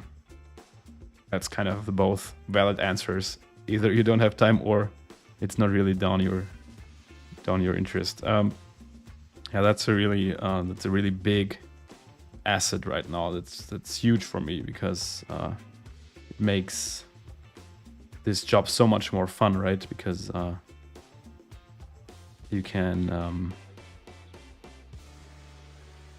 increase the percentage or the potential of jobs being nice and fun this way.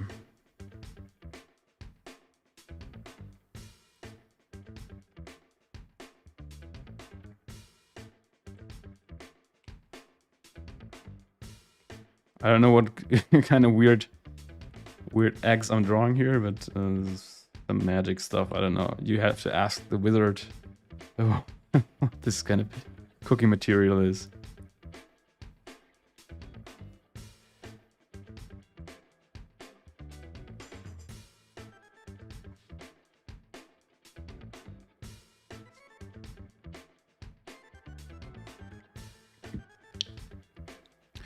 That's what I meant with building projects. So if you just practice and make, I don't want to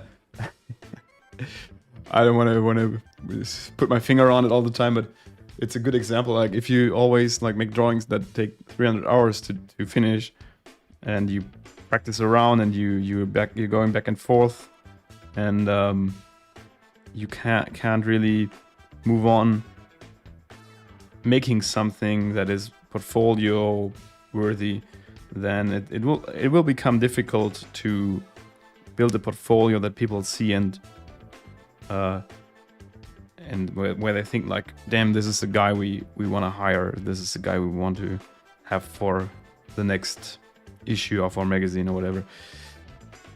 That's what I meant with I can't emphasize enough to make projects that you can put into your portfolio. And it doesn't really matter if it's a personal project or client projects. There's always these guys telling me, hey, that may be correct, but everyone wants to see client work in a portfolio, but what if I do not have any clients and no one's going to hire me? That's just not true, because clients will hire you for what you do, but it doesn't matter if that's client work or personal projects. If you do a personal project that resonates with a client or a potential client, and they're like, we need this for our project, then it doesn't matter if it's a personal project or not. It's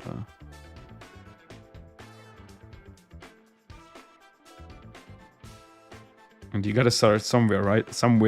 So it's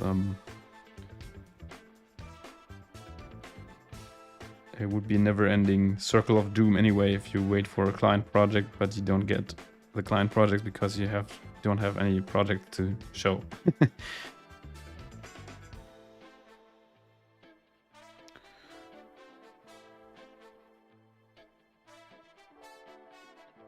This looks like a like some eyes. Let's put a gauge. Is it a gauge? I'm not sure if that's the right word, but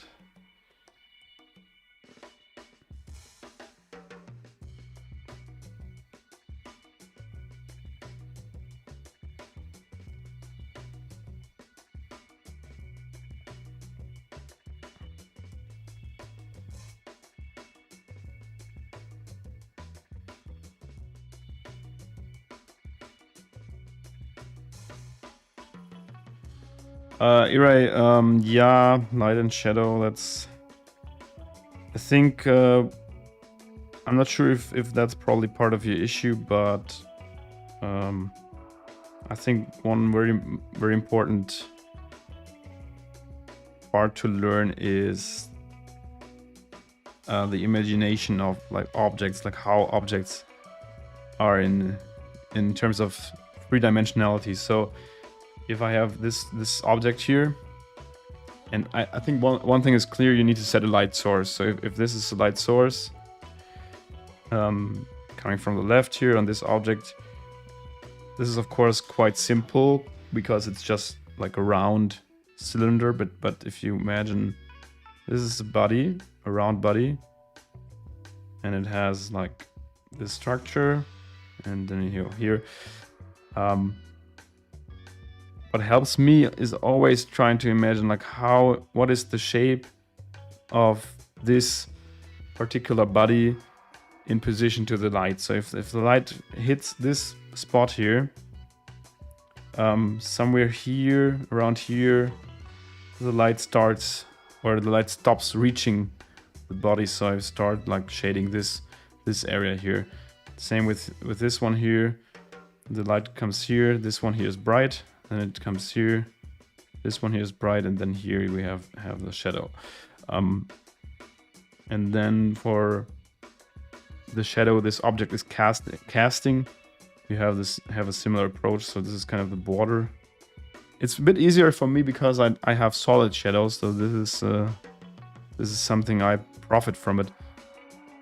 Again, you have this body which is kind of shaped like this, and the shadow it casts, and the light comes from here. Is kind of this body on the ground, like this, and then you kind of have a basic shape for the shadows. But it is like this three-dimensional, this ability to imagine these objects in a third dimension is definitely very, very helpful. So I would try to train this if this is an issue for you.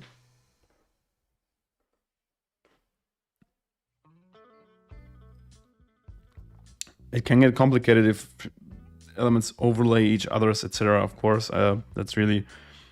I gotta be honest. I'm eyeballing a lot of my shadows as well. So whenever there's a difficult situation, I often. It's often kind of a mix of eyeballing and experience and guesswork, sometimes trial and error.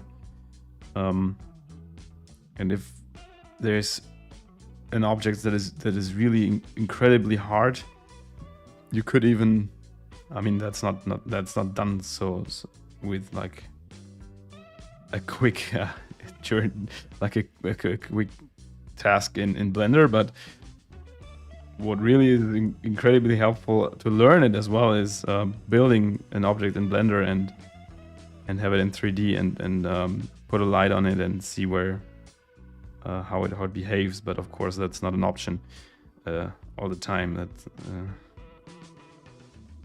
That's really if something is extremely complicated.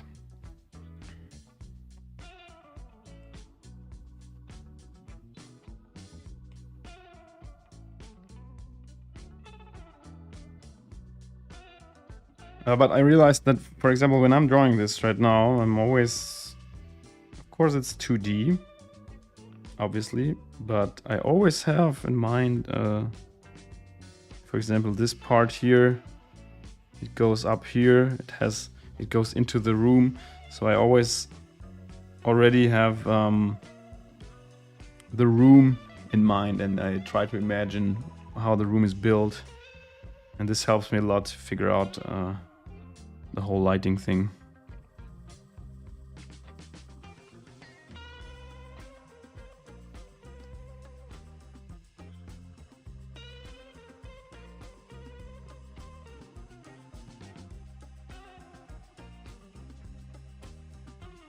Oh, I'm freezing.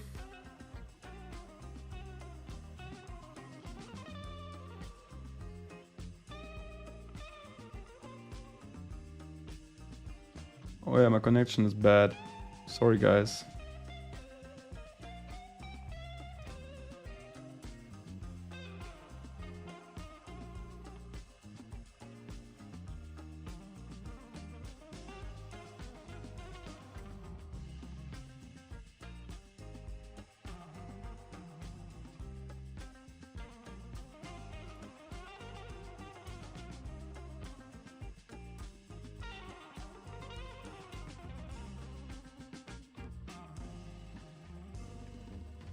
I'm not sure if you can see or hear anything right now.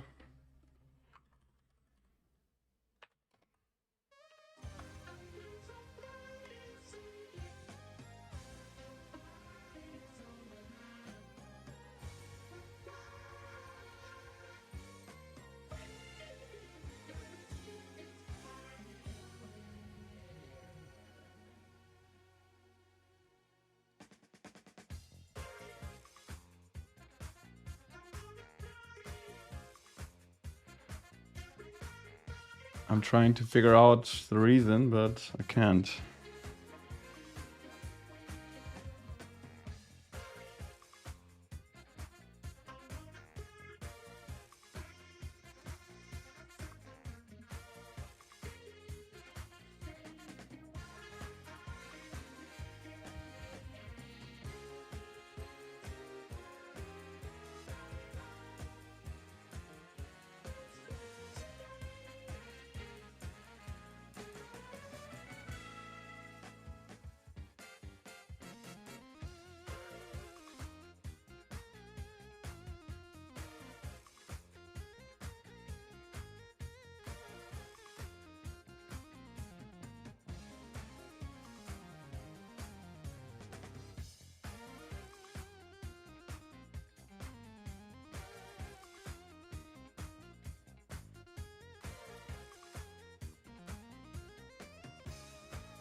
It still tells me that my connection is bad. It doesn't change. I'm trying to find out the reason, but I'm sorry, guys. Let me know if it's okay. I have lots of dropped frames, but I can't do anything midstream because I would have to restart my router, and that would be the end of the stream, or at least for a while.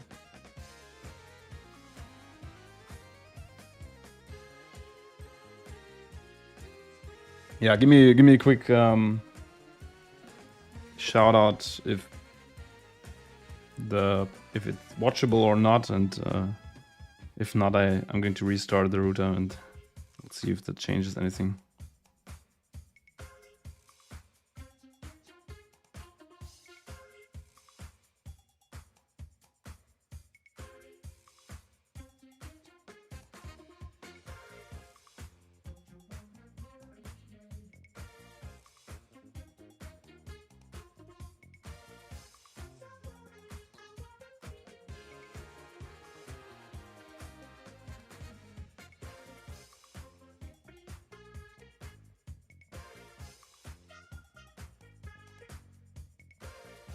Okay, nice.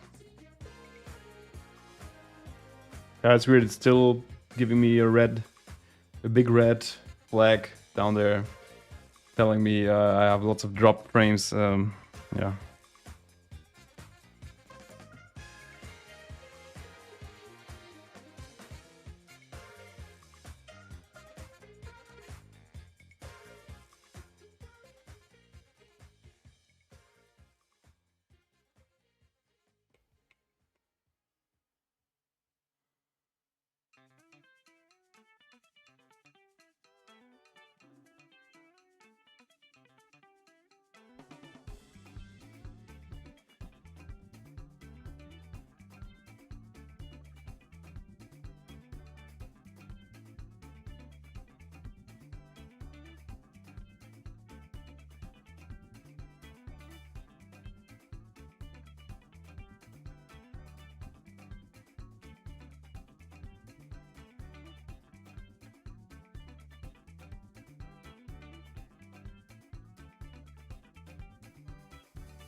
So here's going to be some round arches.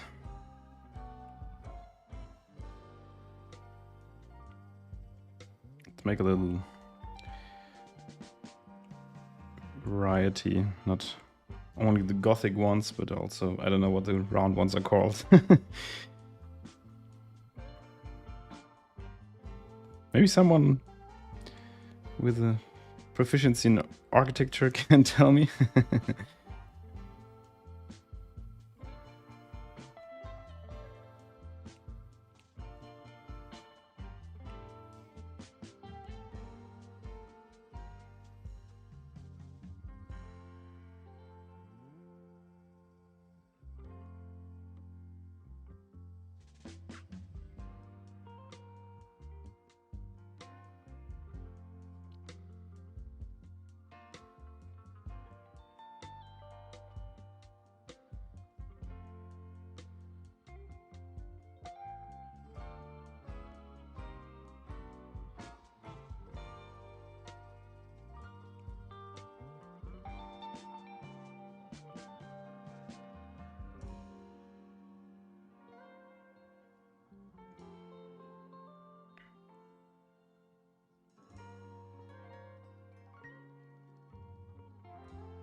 Oh, I was. You mean the architecture thing? I was saying that I don't know what the correct term for these round and the pointy arches are. So these are always. I always call these Gothic, and these I don't know. But I guess they have all their special names and terms.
Something important to try here at this point is not to get lost in the details of each area or each part of the drawing. So this one here is very detailed already, but I'm trying to move on and put the outlines of all the the basic outlines of everything in there first, because it will help me to find the right amount of details later on. This is something that I hear a lot people asking. So lots of people always ask me when do you know, or how do you know when to stop adding details? And this basically is I try to not focus on one area for too long, but move on, and I move on and on and on over over the artwork until I think, okay, now is time for a point where I think I have enough details.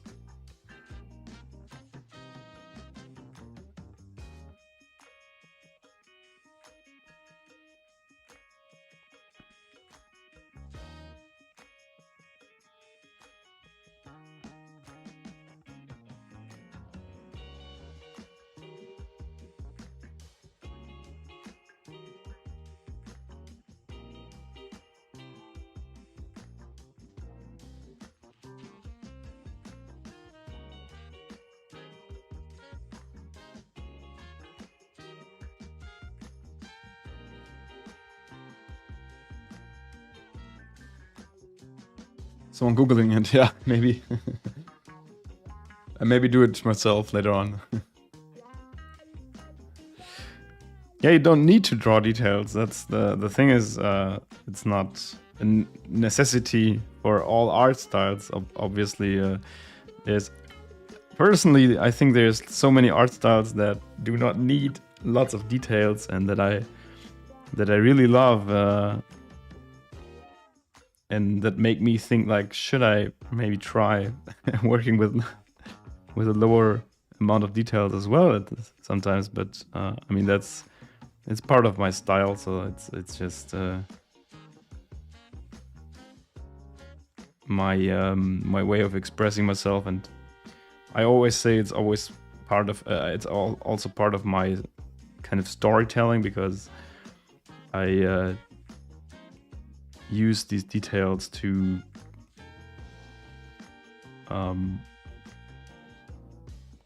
convey the message or the story of my artworks.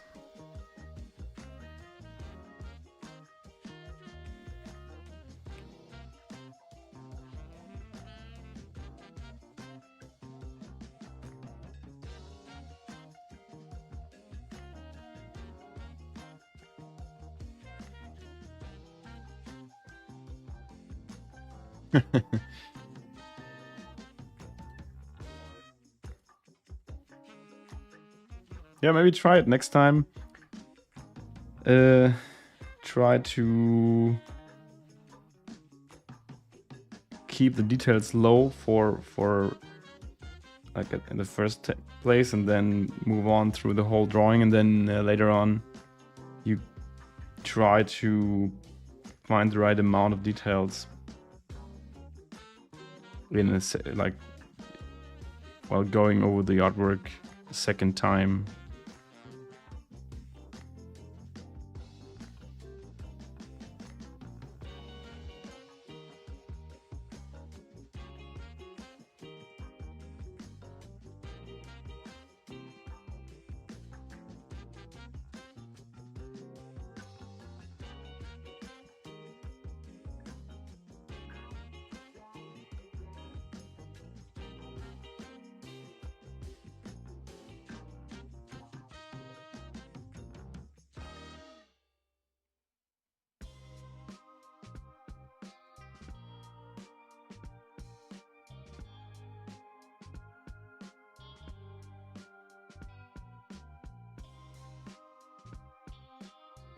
I think the scale of the stairs isn't perfect right now. I think they are too large. If you imagine a person standing in front of, yeah, let's pick our friend. I call him Practice Peter. Let's take Practice Peter and put him in front of this table. I think he's probably this size. Then the stairs are massive. That's a bit too large, unfortunately.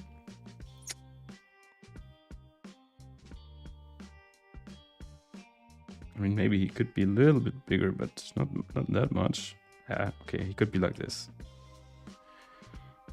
Still very large.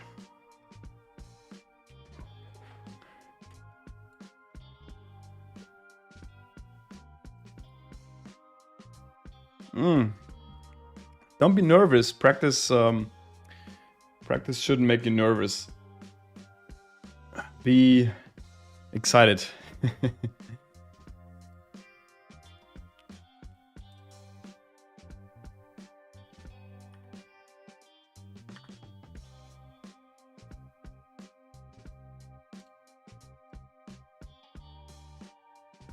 But I get what you mean. It's the fear of doing something ugly and failing and stuff like that is always there. I don't know if that helps, but I have that still. I don't know if that is now more helpful or more making it worse. But I still have, especially with commissions, if someone commissions me to do a piece, I'm still thinking, shit, I can't mess this up. I should make sure this is going to be top quality, etc.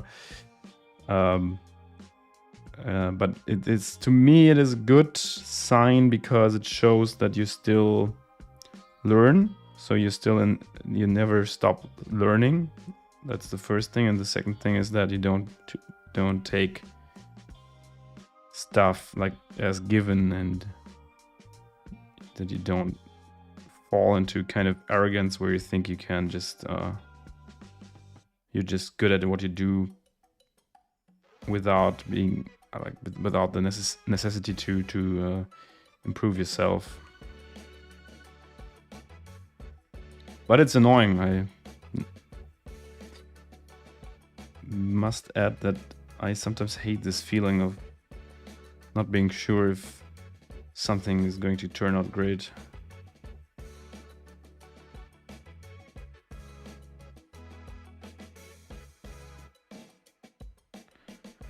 Oh, the stairs is this is going to be crazy.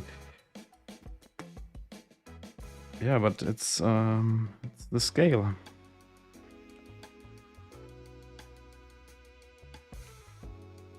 Scale is hard sometimes.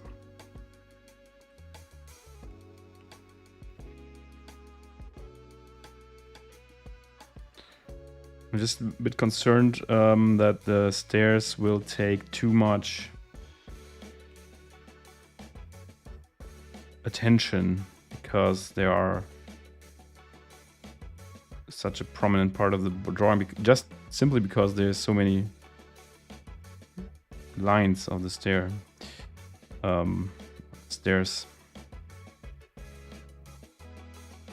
think I need to think about that a bit and come up with a direction.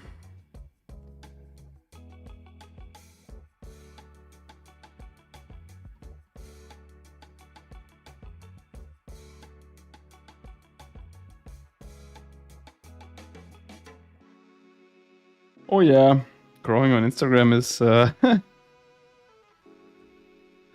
it's tough. I had a period of time where my Instagram was growing really fast again after one of my reels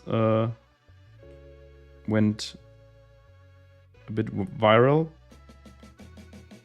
and that's of course nice to see. But honestly, I wish it was the way it used to be before, where you didn't have this crazy growth in a week, but it was kind of more predictable, more consistent. It was not as draining, and now it's really like full power or nothing, and it's I think it's causing people to getting depressed about this, because you have like a high output of dopamine in a very short time. So I think I made like 10k followers in 2 weeks or so, or 15k in 2 weeks, and it was like wow, this is so good, this is so crazy, and then it suddenly stopped, really suddenly stopped, and you're there like, what am I doing wrong, and what do I need to change and stuff. It's not healthy, it's not sustainable, but I'm still playing the game. It's part of my job to play the game, because lots of clients find me through Instagram. So yeah, but it's I'm trying to detach emotionally from my account. But today I'm most likely going to reach 100k followers, by the way, which is really which I'm definitely happy about. So I don't want to be like, oh, I don't care about this anymore, blah blah blah. Of course I care, and of course it's still fun using it, and it's really massive that I'm able to push my account to 100k followers. That's really incredible.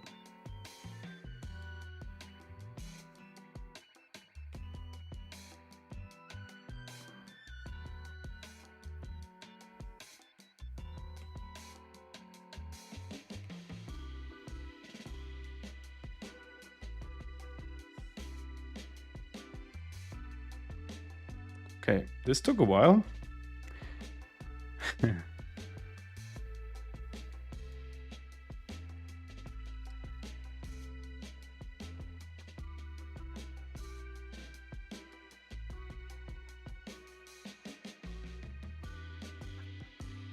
Yeah, unfortunately, that's where the whole experimentation thing and what I said before about trying different styles and not focusing on one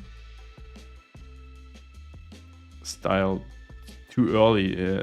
That's where it gets a little difficult, because I know that you are going to be more successful on social media if you're consistent. That's just the truth. It's this. There's no way of denying that. Unfortunately, social media is working better if you have a very consistent style. But I think it's more sustainable if you try to experiment a lot. If you stay within certain lanes, but still look over the border here and there, and see what else is there to explore and to learn.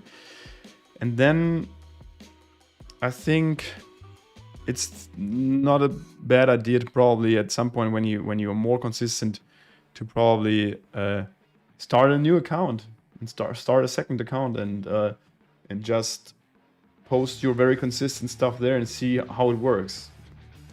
I'd even call this experimentation as well. It's social media experimentation, and you try to find out what works. And I don't think it's necessary to always stay with the same account all the time. So yeah, that could be a way. But it's really annoying. This is really this is annoying the fuck out of me that I have to sometimes, or I'm sometimes giving advice where I know that this won't, that this will hurt possible social media success. It's it sucks. But you don't want to do the job for social media. You want to do it for making a living from it at some point, hopefully. And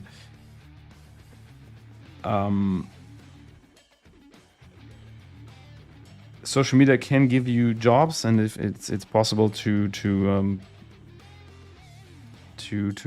find clients through it. But I think, like, again, coming to this sustainability thing, think building a sustainable style and something that you love doing all day is more important, and then the rest can come later. With the rest, I mean Instagram and the other social medias.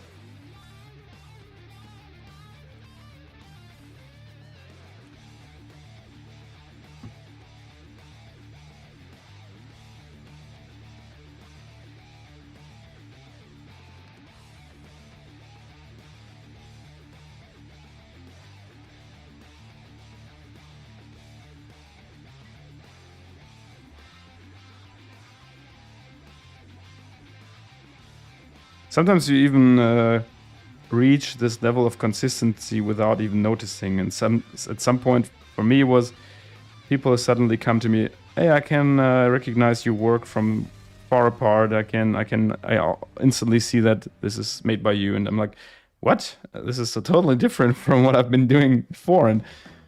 And in fact, your style sometimes grows into this consistency and you don't even notice it to a certain part, which is cool as well, because it happened to me a couple of times where I thought like, hey, it's not that similar to what I have been doing before, and people were still looking at it and thinking, hey, this is Stefan's work, and that's great. That's really cool.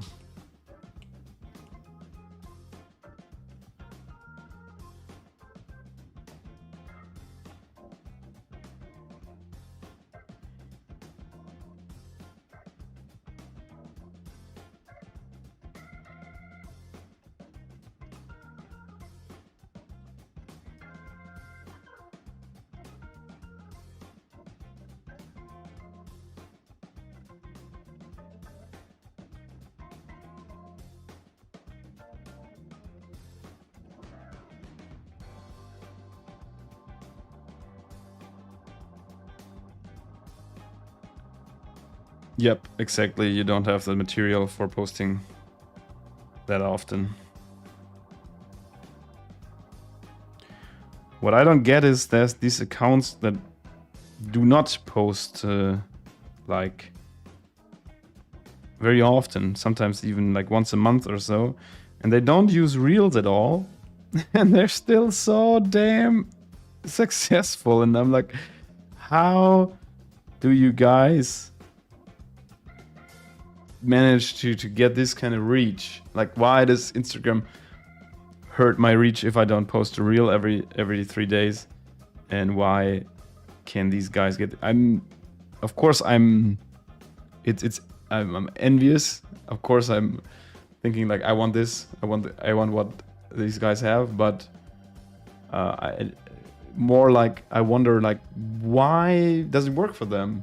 Like, how does the algorithm love these guys so much? And it's really crazy, and this is something I despise about social media algorithms. I'm not someone to say like algorithms are bad and blah blah blah.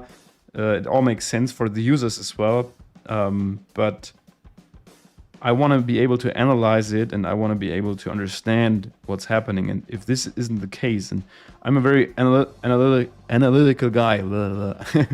And so I from where I come, like how I learned my job, etc., it is very like business oriented at times. Not always, but at times. I always want to understand the business part of everything, and that's why I want to be able to make a plan and stick to a plan and see how it works, and like make shifts and experiments with it. And right now you can't really do that because it's not really clear what happens. And this is what I really absolutely hate about this. And if Instagram would say, if you don't post reels, fuck off. Okay, I'm like, yeah, well, then I'm doing just reels. But then I see like people doing no reels at all, and them having like an insane ratio of followers to interactions and insane growth. I'm like, good for them, but why? So yeah, this is could refer about this topic for a while.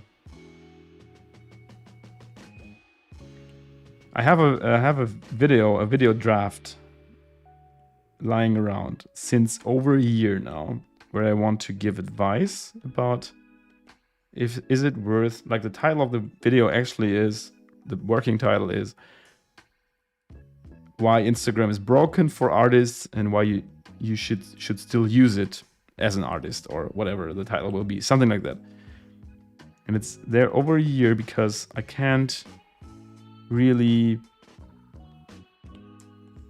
finish this, because I always think, like, okay, what kind of information are you really able to give people here? Like, what's really information that is correct and valuable in this field that is so much trial and error, no one knows what's going on, etc. And this idiot company called Meta not telling people how it works, everyone being in the dark. Yeah, I don't know what kind of bullshit strategy that is, but I don't like it.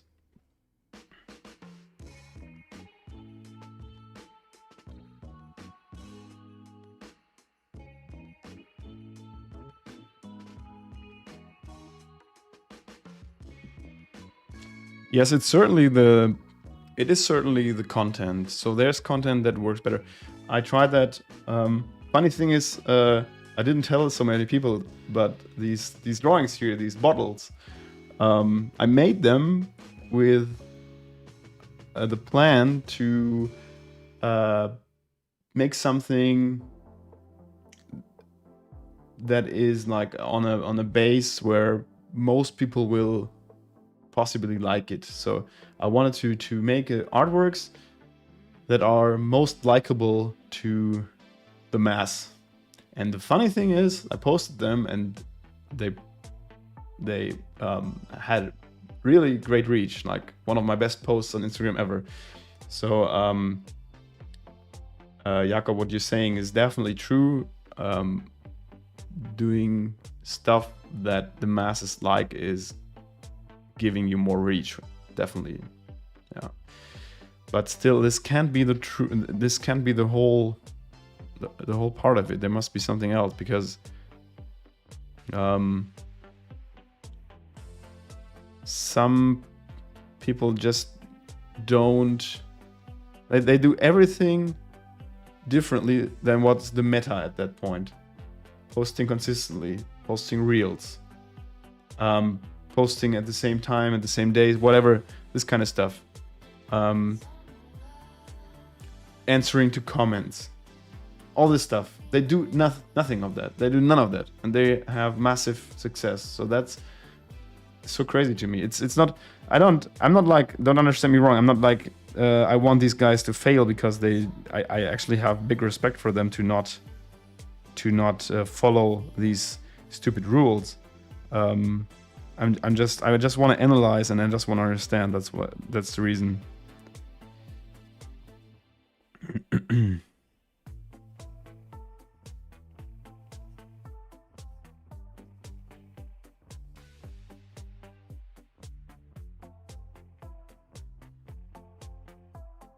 It's funny how I kind of go from, I started here, then I went here, and then I'm back here.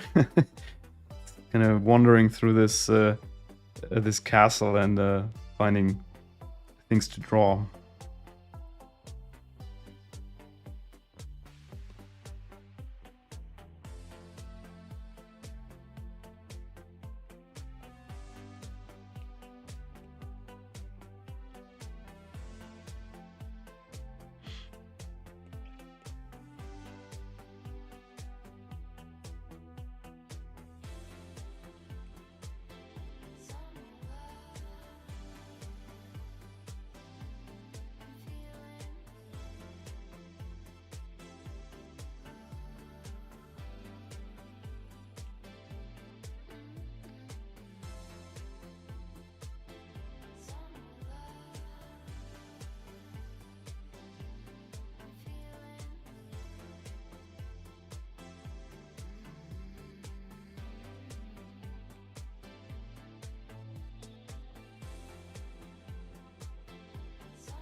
Yeah, drawing Pinterest girls.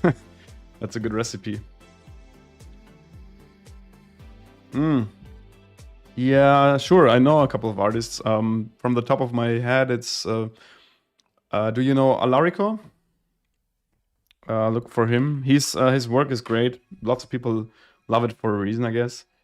And then Jakob, you know Baka Arts, right? Darius.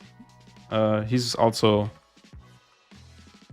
someone who really posts in a very basic Instagram way, like the way it used to be, just images and that's it.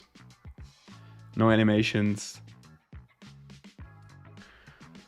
These two are, like, from the top of my head, these two are very successful with growing their Instagram and giving a shit about the kind of meta rules.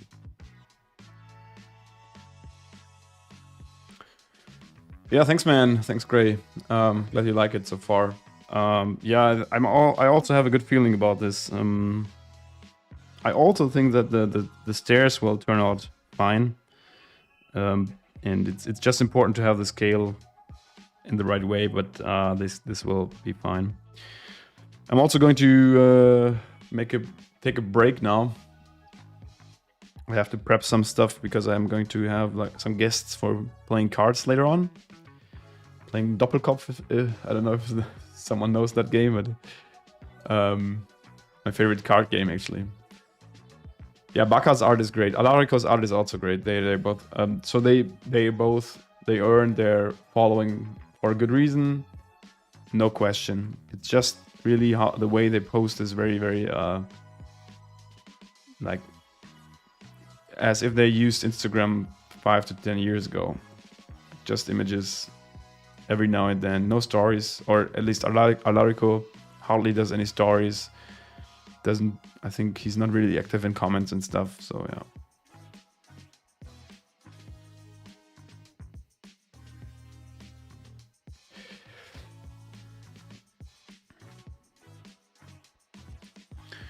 But what these two also do is they're extremely consistent, right? So if you look at their profiles, it's very clear what they do, what they want, what their language is, what their message is. It's very straight, so that's obvious. We should maybe do a stream where we analyze Instagram profiles. I wanted to do that in my Patreon art critiques sometimes, but the art critiques are kind of dead, unfortunately, because no one really gives me their work to critique, and I'm not advertising the critiques right now. But I'm a bit sad that we don't do that anymore, but I think we could maybe do a session where we analyze Instagram accounts and try to find out what they do right and wrong, and why they are successful or why you are not as successful as you want to be, and yeah.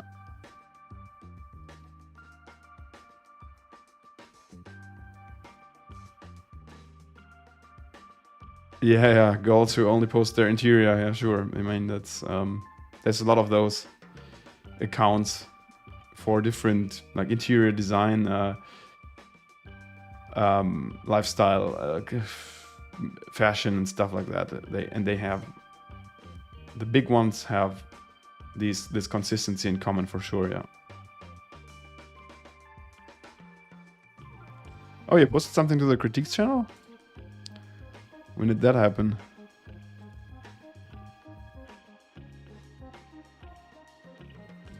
Channel has been dead for a while, actually, but... Or did you mean the showcase? That's not the critique channel.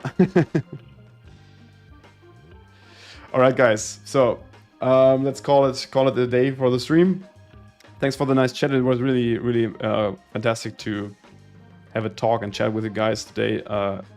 Thanks for being so active. That's always really appreciated. Makes my streaming time more fun for sure. And yeah, the critique channel is only open to members of the Patreon Art Critique Club, which is kind of the higher tier on Patreon. So yeah, if you have a look at the YouTube, at my YouTube videos and go further back a little bit, you'll find some critique videos where I analyze or give advice for other artists, like draw over their pieces and give some advice there. So maybe you can learn something from that if you like to watch this. And we used to do this every month, but right now there's lots of people in the club, but somehow nobody gives me their work to critique, so I don't know. But I don't ask actively. Maybe I should ask more for that, because these sessions are always really fun and I think helpful for not only the artist, but everyone who's watching it. Yeah. We'll see. All right, guys. See you soon. Remember to watch my latest YouTube video if you haven't already, if you want to learn more about this isometric art here. And I'll stream again maybe next week, maybe even this piece, but we'll see, because it has to be done until next week. So we'll see. Would be probably fun to have this, like, finish this up next week on stream as well. Have a nice Wednesday. See ya.